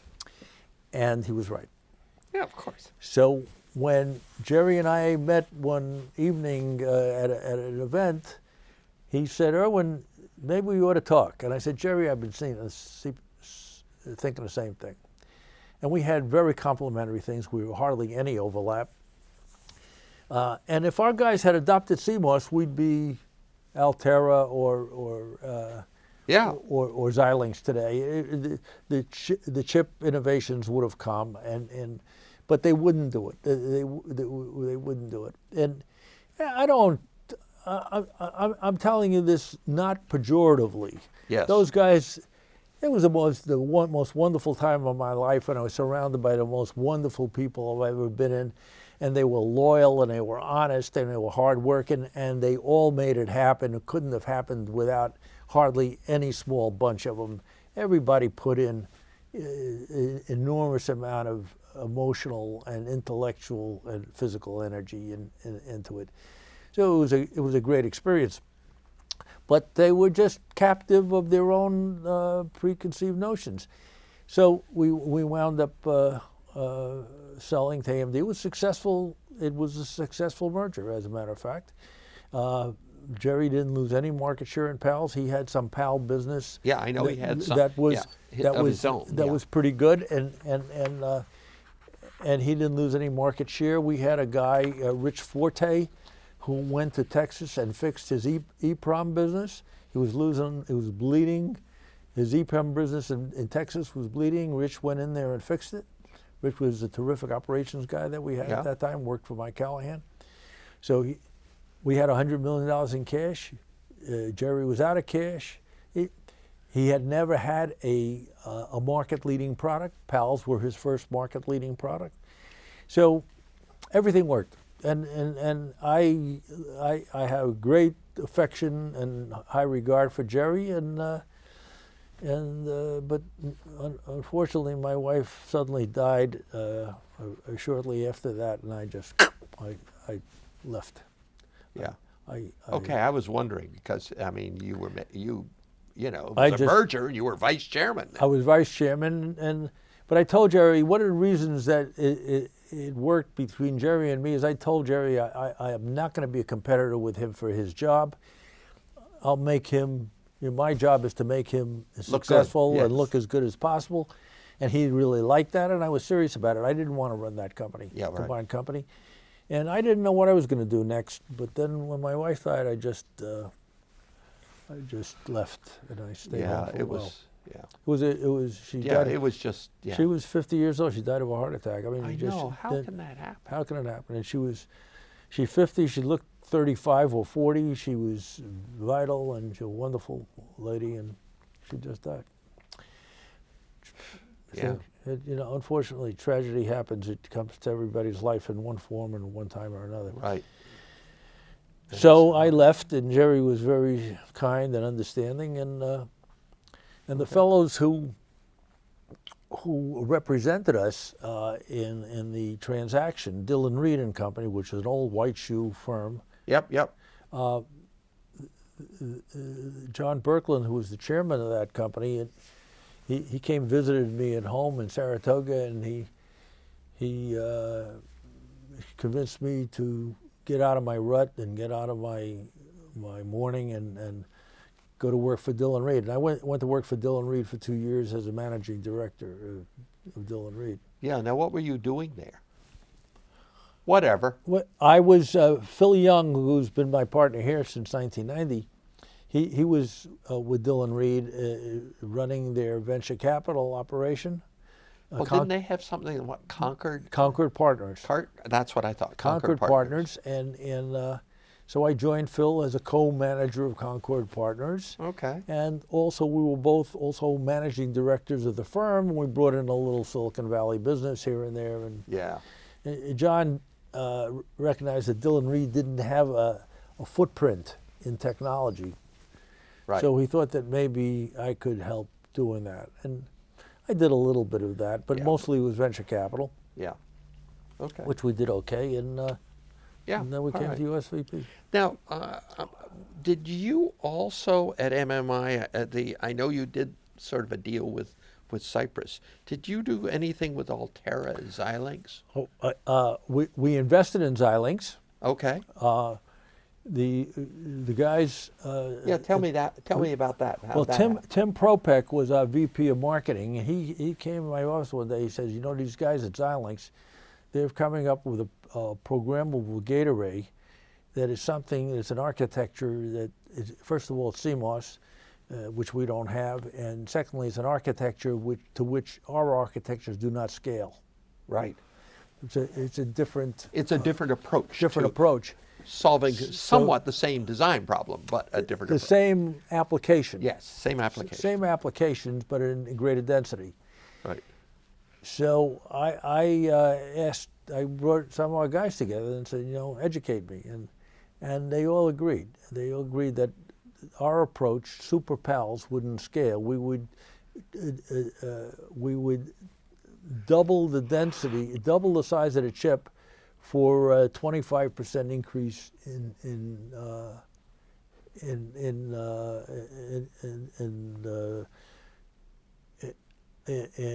transistor count. Yeah. You know, yeah. it was a trip to Yeah, nowhere. I understand. It was Yeah, a trip, yeah, trip to nowhere. Yes. So exactly. they said these guys have something which scales and is going to be important. So I talked to Bernie von der Schmidt, who was running the company, Yep. and we invested. Okay. As simple as that. Yeah. It made sense. We tried to come up with arrangements that we could sell their product, but he didn't want that. He didn't want any polluting of his brand. He didn't want the leader in PALs to be selling His product too. PGAs, and so nothing worked. So we just invested. And AMD made a lot of money on that investment when they went public. Yeah. Altera was another story. Altera was in violation of our patents. Ah. Oh. And so we had a very strong case on Altera. So we're sitting around saying, what should we do about these guys? You know, we can't let them off the hook. Yeah. Because they're going to eat some of our business, number one. Yeah. Number two, they're just working on our patents, and it's going to disaffect the value of our IP. So Altera was doing very well, and they were going to go public. So we agreed that we won't lay it on them until they file. And Okay. we put them in a process where they were on a time window. Yes. They And- committed, and they're in the they're time. committed to it, and if they're going to go public in this product, they've got to get us off their backs because we would be going for when we did file, we were asking for an injunction. Okay. Ooh. We weren't talking about royalties. Yeah, you were saying. We were saying you're shut out of, down your business. we're going to shut you down. So we were really nasty. Yes. So we got 5% of the company, Oh, as a settlement. Okay. and it was a quick settlement. Rodney called me up, and he was very unpleasant. He called me a son of a bitch. Rodney's also dead. You know, Rodney had a terrible accident. He was riding his bicycle down Sand Hill Road, and for some reason he made a turn right into a car. Wow. That's what I understand. Just a terrible error of judgment. Yeah. And he got killed. Oh my God. Rodney was a tough son of a gun, and he was really angry. Yeah. But I told him on the phone, I said, Rodney, it's sounding like The Godfather. It's only business, Yeah. I said, Rodney, come on. If you were me, what'd you do? You're trampling on our patent. You're Right. violating our patent. So what should I do in order to get your attention? Ask you for 2% royalty? Screw you, Rodney. No, not 2% royalty. We're going to shut your doors. So either you give us something of consequence or meet the attorneys and throw your IPO out the window. Right. So he says, okay, we settled it. I think we had one face-to-face meeting. We settled it between us. It was easy for him. 5% was no big deal, and for us it was a very big deal. Yes. We had it was another source of non-dilutive cash. Yes. And it worked that way for AMD. Okay. So it was a balance sheet deal, not a P&L deal. Yes. Okay. And the same thing with Zilog.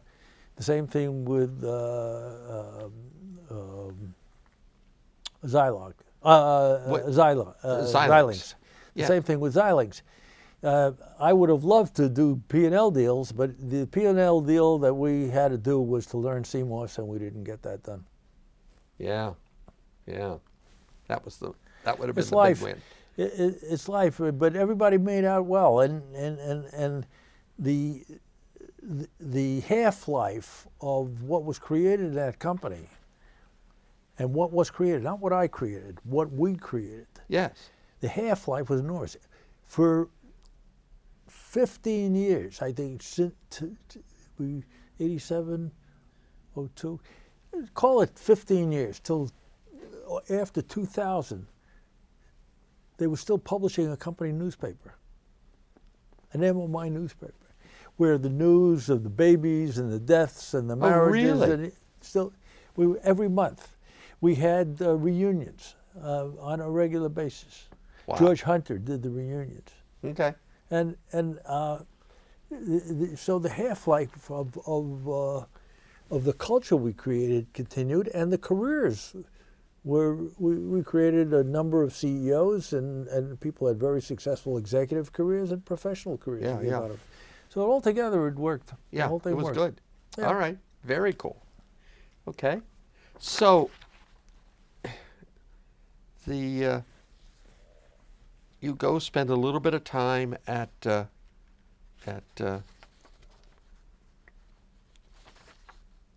Dillon Reed, and then talk to me about what you did there, and what That was a that was a bleak period for me, because Yeah, clearly. It was. I hadn't, for the entire period I was at Dillon Reed, I hadn't gotten over my wife's passing, and I was drinking too much, and my kids were worried about me, and I wasn't there for them. I was so swamped by my own grief that I wasn't there for my kids. That all got resolved over time, but but at that time was a very unhappy time. I can't imagine it with no time to get it's a to bad, deal with it, or it was say a bad goodbye time. or anything. It's You awful. get through it. People have worse, and there's always stories that are worse. But that was my pretty tragedy, and so we worked in venture capital. We did a couple of deals for Concord. I relied upon Phil a lot. He's the guy walking around. Really? He's here. Okay. We've been partners forever, and Phil was very compassionate to me, and I said, okay, Phil, whatever we'll do whatever you want to do. Just don't bother me. Let me just molder here, and I got Cyrus's. What's the FPGA company up in Oregon? Now you got me. But my mind is going. Yeah. Mine. I can't remember nouns. So. Yeah, I have I used to have a great memory, and it's not great anymore. Yeah. But whatever it was, Dillon Reed was the did that. I got them that deal, and I got them a few pieces of business here and there. Yep. And I enjoyed it very much, to tell you the God's honest truth. In the midst of all my weeping, this was a bunch of high-class people that had a consultative investment banking practice similar to the old-time firms where bankers were invited into board meetings as consultants. They didn't have to. They didn't have to compete for the business. You are my banker. I treat you as if you were a part of the family, and I rely on your your counsel, opinions. and I Yeah. need you here. You know, it Yeah. was that type. It was a different. It was that kind of a firm. It was very much like the old Lehman Brothers or any of the old line firms. So it was quite a pleasure to work there. It was a very white shoe firm. I might have been the first Jewish MD at Yes. that firm. It was. Okay. They had 3 secretaries of the Treasury in their history, 100 and some odd year firm. They owned. I forget the name of the chateau in Bordeaux. The Brady family. Nick Brady was. He was the chairman when I was there, and he became Secretary of the Treasury. Dillon's had been the Secretary in the Treasuries before. It was a very classy place to work. I mean, we had a managing director's dining room up on a God knows what floor, 50th floor. I don't think it was that high, but it was close to that high, overlooking Madison and 54th Street. And we drank First Growth Burgundies at the MD lunches. They smoked cigars, and it was like a page out of a Mad Men or something. Yes, okay. It was a different world, and I felt like I didn't belong there. I felt like a real outsider. I mean, what am I doing here? I should have my nose pressed against the window, and here I am on the inside with all these guys. They were all extremely well educated. They had gone to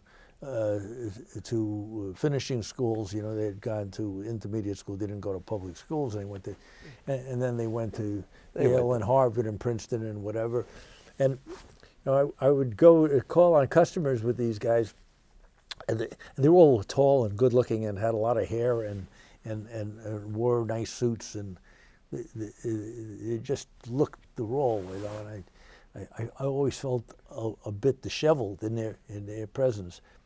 And they put out cards, and I look at their cards, and F. Robert Johnson III, Thomas J.S. McElhenney II, or something. And I was going to make cards and say Irwin Federman the First, you know, and put a Roman numeral next to my name. I said, you know, God Almighty, I mean, it's one thing to feel less, but it's another thing to advertise yourself as less. Yes. But I got over that in the 2 years I was there, and I came to appreciate the experience very much. These guys were not only classy, they were smart. And at least to the extent, I don't want to give them too much credit. I don't want to give them credit where I'm not sure where I'm coming from. But to the extent that I had exposure, there were ethics there. Okay. And I think, although I have a lot of issues with Bernie Sanders, he's got some points. Yes. Okay. He's got some points. Doesn't mean I'd vote for him. It doesn't mean that he's the right guy for president. But everything he's talking about Wall Street is not wrong. Yes. These guys are conflicted up the gazoo. Mm-hmm. Up the gazoo. And they're conflicted in virtually every transaction. Yeah. They got the buyer and the seller in the same, you know, buyer in one hand, the seller in the other hand. You know, which hand do you favor? Yes. But at Dillon Reed, we had so much consulting business, as financial consulting. It was very clear who the client was. Okay. The client wasn't the trader out there somewhere you Yes, know. right. The client was in their back row. Wasn't the trader in their back row. Right. They didn't have a big trading room. They had a trading operation. Everybody had to have it, but they basically were bankers. That's what their basic business was, and they were very ethical to the extent that I was able to. I was a low man on totem pole. I was the least junior of all their managing directors, but it was.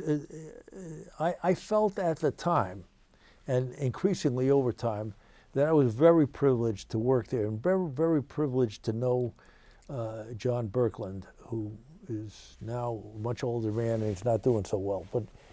But he was a real class act.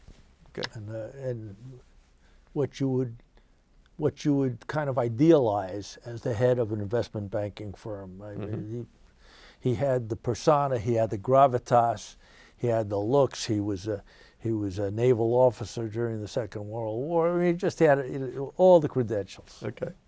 All right. Good. Okay. So so you did a few things, and then. And then what happened? USVP was in trouble. The original three partners in USVP, Bill Bose, Stu Moldau, and Bob Sackman. Bill was the only one of the three who was physically still in good shape. Okay. The other two were declining, and they had raised 3 funds, and 2 of them were underwater, and they had mismanaged the firm. They had started the firm as kind of a hobby after they had each completed their respective successful careers. And they didn't treat it like a business, and they didn't run it well. And then it got away from them. So Bill recruited, I knew Bill for years just in the community, and so did Phil Young. And Bill recruited us to come in and fix USVP. Okay, both of you. Yeah, and we came together, and we did. Okay. We turned around, and we got those 2 funds out of trouble. We got them to make money. Not great, but got them to make money. Yeah, you at least want to return the capital. We did that plus. Okay. Which surprised everybody. Good. And that was USVP 2 and 3, and now they just raised 11. So they're going. Yeah, they're going. I'm not a GP in this fund. This is the first one I'm not a GP in. Okay. So they just tolerate my presence here. I just hang around. But they're a great bunch, and it's been lovely to be with this firm and for that period of time with these people. They're fine people. I'll tell you a story that I mentioned earlier about Gordon Moore. Yes. Good for you. The company SanDisk was started in my office. Really? Yeah. I know you were, chairman of SanDisk, right? No, but it actually started in my office. I knew Ellie Harari. In your office here? No, at Concord. Oh, at Concord. Got it. And then USVP made an investment when we came here. Yeah, okay. But Phil and I were sitting in the office at Tasso Street at Concord, at Dillon Reed, Concord. And I had known Ellie in the industry. He was well known. I knew him when he was at Intel. And Ellie is a Princeton PhD. This is a really brainy guy. Yeah. And then he started wafer scale integration. They never did anything on a wafer scale base, but they made some products. They had some revenue. A guy I knew, VC I knew, Jim Schwartz at Axel Partners. Oh, yeah, sure. Jim was an investor. He asked me to come in and be chairman of the company and see if I can help turn it around or fix it. So I went in, and I was at Concord, but I went in as temporary as chairman. And I thought that this company could be resurrected, but I'm not the guy to do it. And I brought Mike Callahan from AMD, my friend Mike. Yes. And he became CEO of Wafer Scale. Ah. And he did turn it around, and he sold it to ST Micro after a few years. But in that process, I got to know Ellie. Ellie had been chairman and CEO of Wafer Scale, the founder. Right. He was an irascible guy that time. He screamed and yelled, and he was stubborn, and everything was an argument. And they finally canned him as CEO, and that's when our board, and Callahan made him chairman. Right. And then he was such a pain in the ass on the board that they fired him for the board. Oh my goodness. And all right. But Ellie told me, he said he had some ideas. He had some ideas for a new flash memory architecture where you could put more than one bits in a cell. Okay. He said, this is a new idea where you're aiming for density, not for performance. And we're going to make this, it's not going to be a socket flash, it's going to need a controller. This is a system flash. Okay. Where you need a controller, an external controller, but you're optimizing density here. And you can ultimately challenge rotating memory. Oh, Okay. oh man, changed the world. Yes. Okay. So I said, I don't know, rotating memory sells for nothing right now. Right, you know? and keeps going down Keep- to half of nothing Yeah, half and a of nothing. quarter I said, of nothing. it's like, how many gigs can you get for $75? You know? Yes. And it keeps jamming more and more in. The price never goes up; it keeps going down. You know, and at that time it wasn't $75; it was $400 or whatever, Yeah, right. $1,000. But- But whatever it was, say, look, come on, give me a break with the memory. He says, but no, this is one day could happen. So so I said, okay, work on it. We've got a spare office here. You don't work on it. So he was working on designs and notions. And I said, I know a guy who maybe can look at this and tell you if you got something or if you're whistling Dixie. Jim Mindel. Yeah, I don't know. Jim Mindel was at Stanford. He was the head of the microelectronics lab at Stanford. Ah, okay.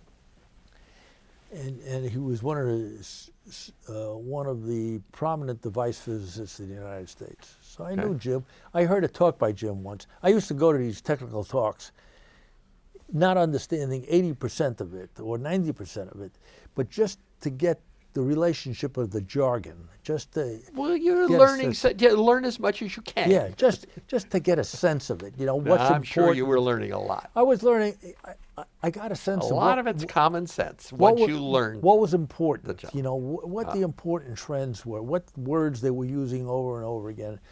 So I heard a talk by Jim, and I went up to him afterwards, and I told him that it was the best technical talk I had ever heard because he made me understand what he was talking about. He took the pains for the people in the audience who might not have been at his level to go down and explain the acronyms and explain what these things were all about.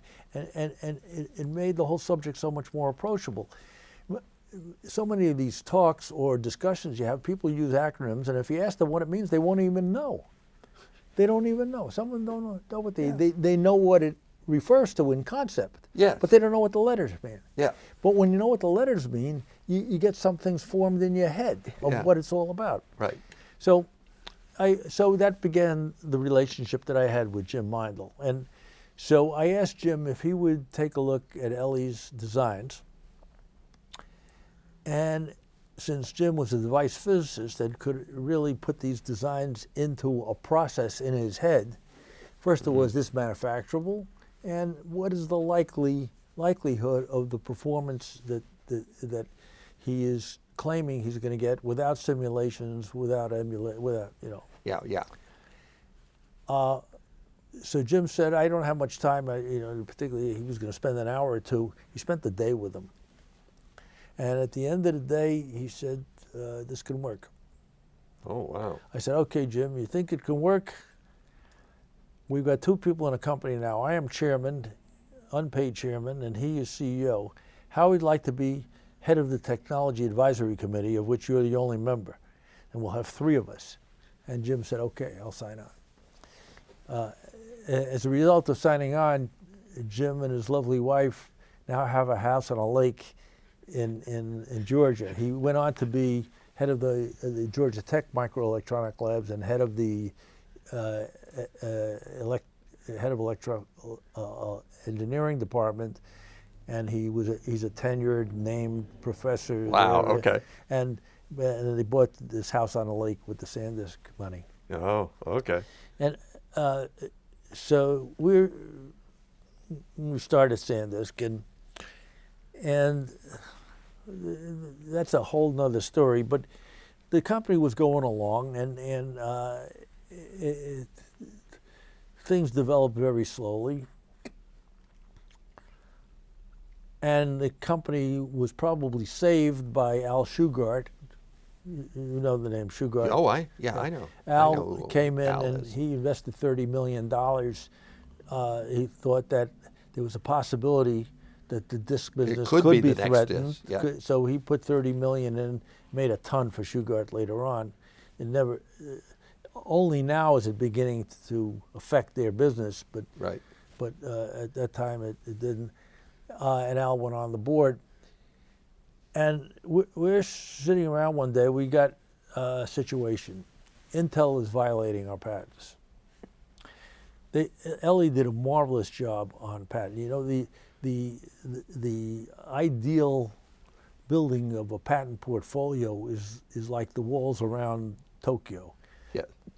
You have several concentric rings, Yes. you know, protecting something in the middle. You've got to bust through a lot of art in order to get to the middle. And Ellie had done that. We had very powerful patents, and Intel was violating them. Mm-hmm. So sitting around, Ellie, John Goodrich, and me. John Goodrich of Wilson Sonsini, Goodrich and Rosati. Okay. John was our lawyer, very, very smart guy. And we said, we got to go after these guys. So he says, how do you go after Intel? I mean, they got all the money in the world. They'll just bury us. Yeah, they'll stretch it. They'll pay infinite amount for litigation for 5 years. Exactly. And So you'll be dead right. before so we you got, So get we had there. no choice. So we sent them a letter. Yeah. So in due course, what we get back for them, it says, we're not violating your patents, and here, look at these 30 of ours. We think that you're violating these. So we look at the 30, and we're not even close.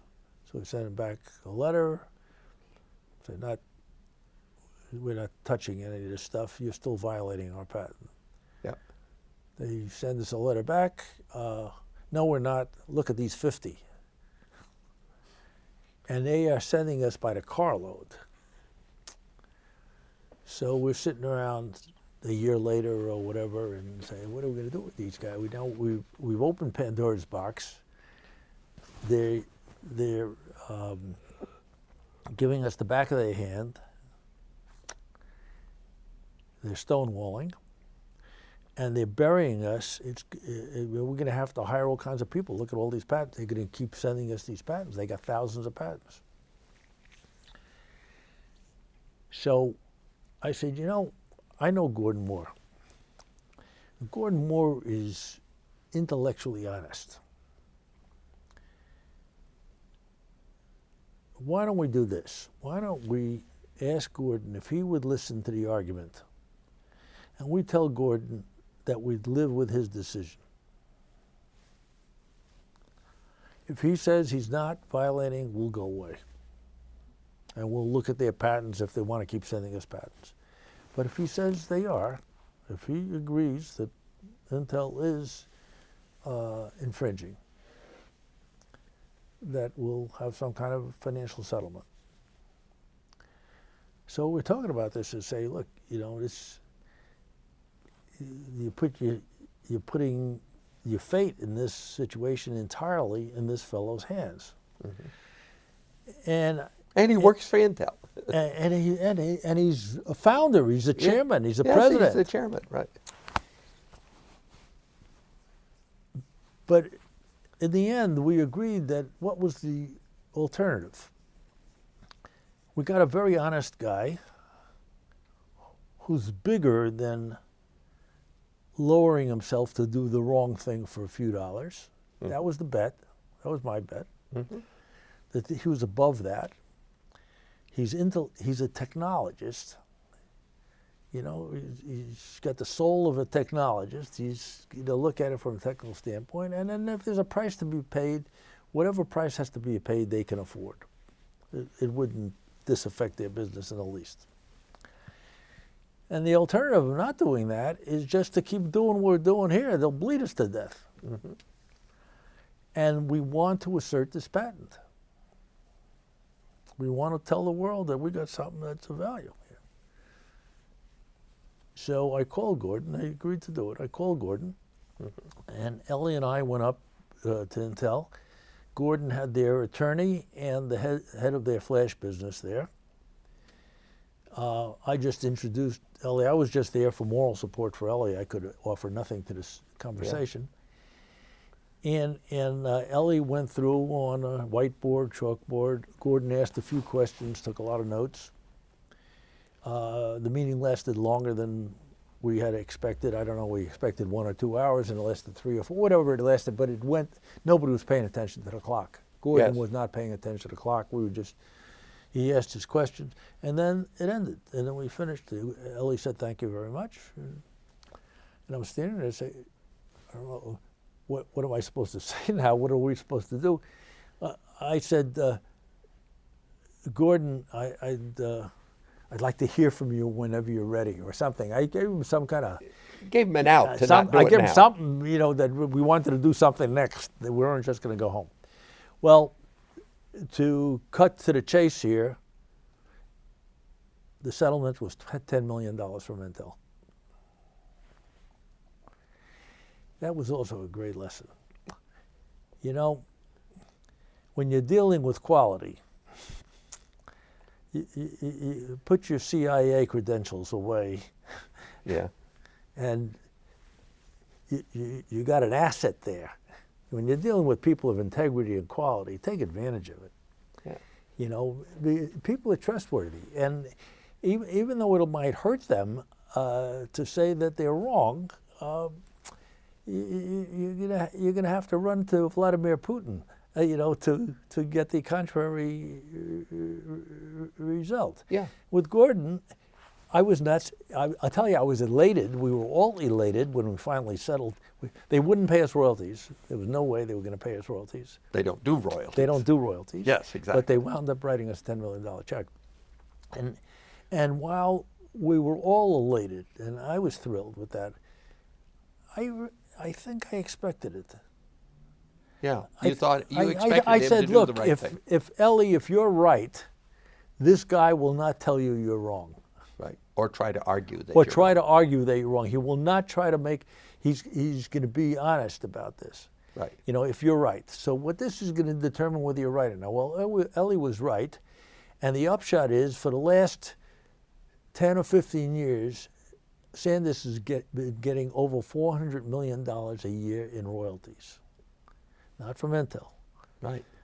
Samsung is the major contributor, but the whole lineup, $400 million a year. Because we took that position, and Intel validated the fact that we had those patents, and gave us the courage to go after everybody.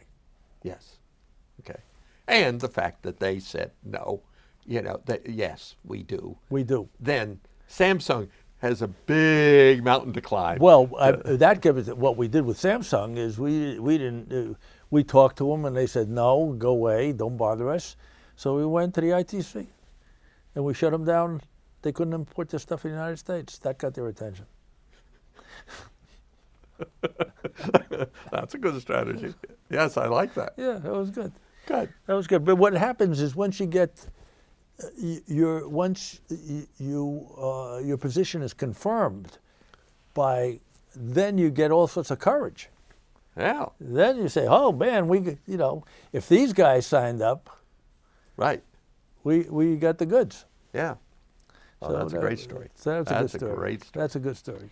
And that's a Gordon Moore story, and that's when you put Gordon Moore and Bob Noyce together. It's no wonder that Intel is what it is. yes, You have two founders like that, man. The was quality is, God bless them, boy. yeah, They created jobs for hundreds of thousands, millions of people. yep, yep. The you're right. And Holy mackerel, it's 4 o'clock. Look, we've spent 3 hours. I'm not surprised. You may be, but I'm not. Because I figured you had some good stories. Okay. Are there any other of the, any other companies that was also a company story as well as a Gordon Moore story? Any other companies you become involved with that you feel good about and that that you feel you've done, you've helped? Look.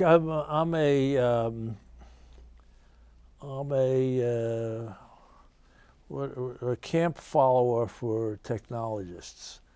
I became acquainted with technology through being hired at Monolithic Memories, and I came to have just extraordinary respect for the guys who created the magic that I was privileged to see and to preside over, not only to see. When I was chairman of SIA, I was chairman of SIA for 2 years. I'm a bean counter, for Christ's sake. Yeah, how'd that happen? And I'm chairman of SIA, and I have Bob Noyce on my board, the guy who started it all. I used to pinch myself. I said, how could this happen? Only in America. How could this happen? You got an accountant running the SIA, not running it. We have a guy running it, don't get me wrong, but as chairman, and you have these luminaries, especially Noyce, on his board, and reporting to me, so to speak. I couldn't get over it. I still can't get over it. I'm over it, but I'm not over it. I think it speaks to, it is not a self-serving remark, but it speaks to the meritocracy of this community. Yes. That it's not where you went to school or who your parents were, or what you came from. It's what you bring to the party. And it's not that I brought anything particular to the party, but that if it was appropriate that I should be chairman, then I should be chairman, and I don't have to have had a PhD or whatever. Right. And that has just given me so much gratification, to have grown up in this community where that kind of stuff exists, Yeah. which, I may be emoting here a bit, but I'm telling you, it's sincere. Yeah. No, I understand. I mean, I get it. When I think about, other cultures that I've known people in where, there's such class stratification. Exactly. And it isn't a meritocracy. It isn't. And no, and it is. It has been here in the Valley as long as I've been there, and it is today. Even though, today in the venture capital community, you got these companies that are being valued at multiple billions of dollars, and unfortunately, humility escapes some of these entrepreneurs. They forget. It's not only is the H silent, everything is so silent. all the letters are silent. I like that. I like that. That's good. But in those days, when getting the capital you needed for your company wasn't easy, and you had to prove yourself every step of the way, there was a meritocratic culture here, and I'm not saying things aren't the way they used to be. I mean, there's a great quote from Thomas Wolfe. Okay. Things aren't the way they used to be and never were. Okay. And every time you talk about the past, you should think of that quote, because we tend to aggrandize the past. We idealize it. We idealize it. Yes. And it wasn't that. But so I'm not really making that comparison. I'm just saying that In that period, there was so much technological innovation. The things that are being done now that are being valued so high are great ideas built on a technology platform, but not technology. Right. None of them are technical experiments or dives into the unknown. There are Yes. applications, and that some are quite bright and some even brilliant, but they're applications. And the people 20, 30 years ago created the platform Right. on which this is possible. And they've made all this possible. And those people were just extraordinary. The EEs were building fabs. How does an EE come to build a fab? A fab is chemistry, it's physics, it's material science. It's everything but an EE. Right. The EE knows how to design circuits, Right. right? Yeah. How do these guys come to build a fab and know what kind of temperatures and what kind of chemicals and the water and the materials and all? How do they? Trial and error. These were extraordinary people, Yes. extraordinary. And it's just, you know, you got to be blessed to have a career among people like that. Yeah. Yeah. Okay. And I felt blessed. Yeah. Okay. All right. Very good. Can I ask you just a little bit about the, you've obviously done well, with the ever expanding economy here in Silicon Valley, as to what sort of, I know you've been quite philanthropic, but what sort of philanthropies when you think about it, have you chosen to sort of focus on? We haven't been particularly organized about that.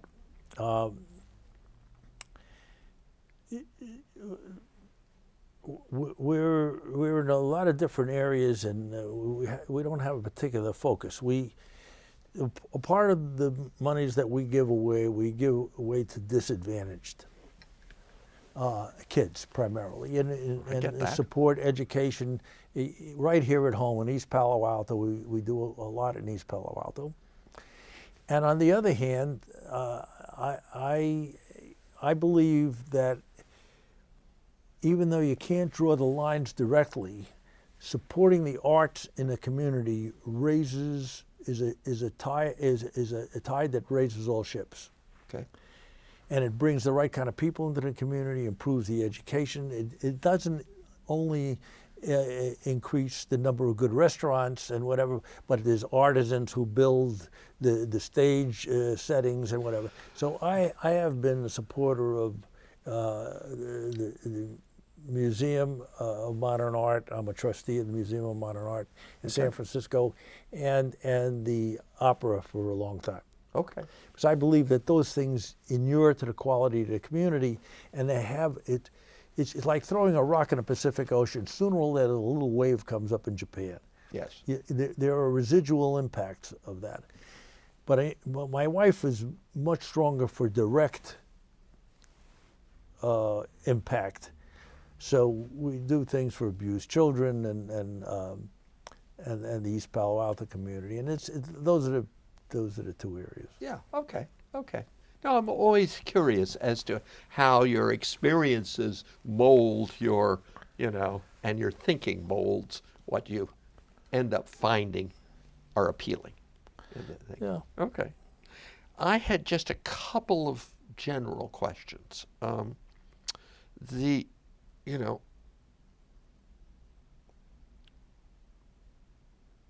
One is sort of about your, it's sort of a career question. You've gone through your career, I've gotten a good feel of it. If you could change one decision you made during your career, is there one that you would say, well, yeah, if I was going to do it again, this is what I would have done?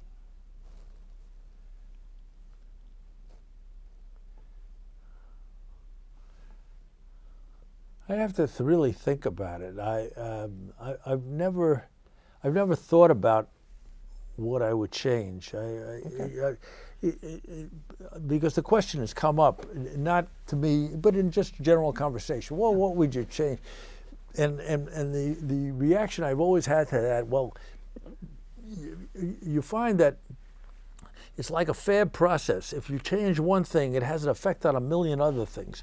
So you never have the luxury of just changing one thing and everything else remaining in place. Yes. If you did that differently, a lot of other things would be different. Mm-hmm. If Gore, if the Supreme Court didn't stick their 2 cents in it, and Gore won the presidency, not H.W. Bush, we wouldn't have had Iraq, and the entire Middle East would look different today. That's true. You know, that's just one thing. What would you do differently? Well, I wouldn't do that, and then, you know, God knows what it would look like. Well, we don't know what it would look like, but it would be different. We're hugely different. We're sure of that. And that's all a result of one thing that the Supreme Court probably wishes they didn't do. Mm-hmm. You know, I don't know what I've done that I wish I had done differently. What I wish is that I knew how to keep Monolithic Memory as an independent company, or I could still be running it, or not running it today. I'd be too old, but that I could run it for another 10 years after that, because I loved that so much. So I wish I had figured out how to do that. Okay. But I never did. Yeah. All right. Okay. Well, still, you did pretty darn well. Oh, I mean, I feel I'm the luckiest guy in the world. I mean, or close to it. Okay. One last question. What advice would you give to a young person who thinks that someday they might want to start a company? Seems to have some ambitions. I'm in a minority in my thinking on entrepreneurialism. You know, we live in a community where all these kids are exhorted to become entrepreneurs. And I tell you, if everybody became an entrepreneur, where would we get the workers? I would say that there's a very low success rate of entrepreneurs, and you can give up the fillet of your life in pursuing something that really doesn't have much merit or much chance of success. The best times that have happened to me in my life is when I've associated with people I've considered to be really good at what they do, and put my faith in them. Like putting my faith in Berkner and Schwa, and putting my faith in Callahan, putting my faith in Gordon Moore. That you make those choices, well, you're not only going to be gratified, you're going to have good results, however you measure those results, in financially or in achievement or however. And whether or not you're running something is going to be of second importance. I think to be a great employee for a great leader is just as great as being a terrific CEO, and much better than being a failed CEO, which what most of them will be. Okay. So I would concentrate on associating with quality in whatever role. Pick the church, not the pew.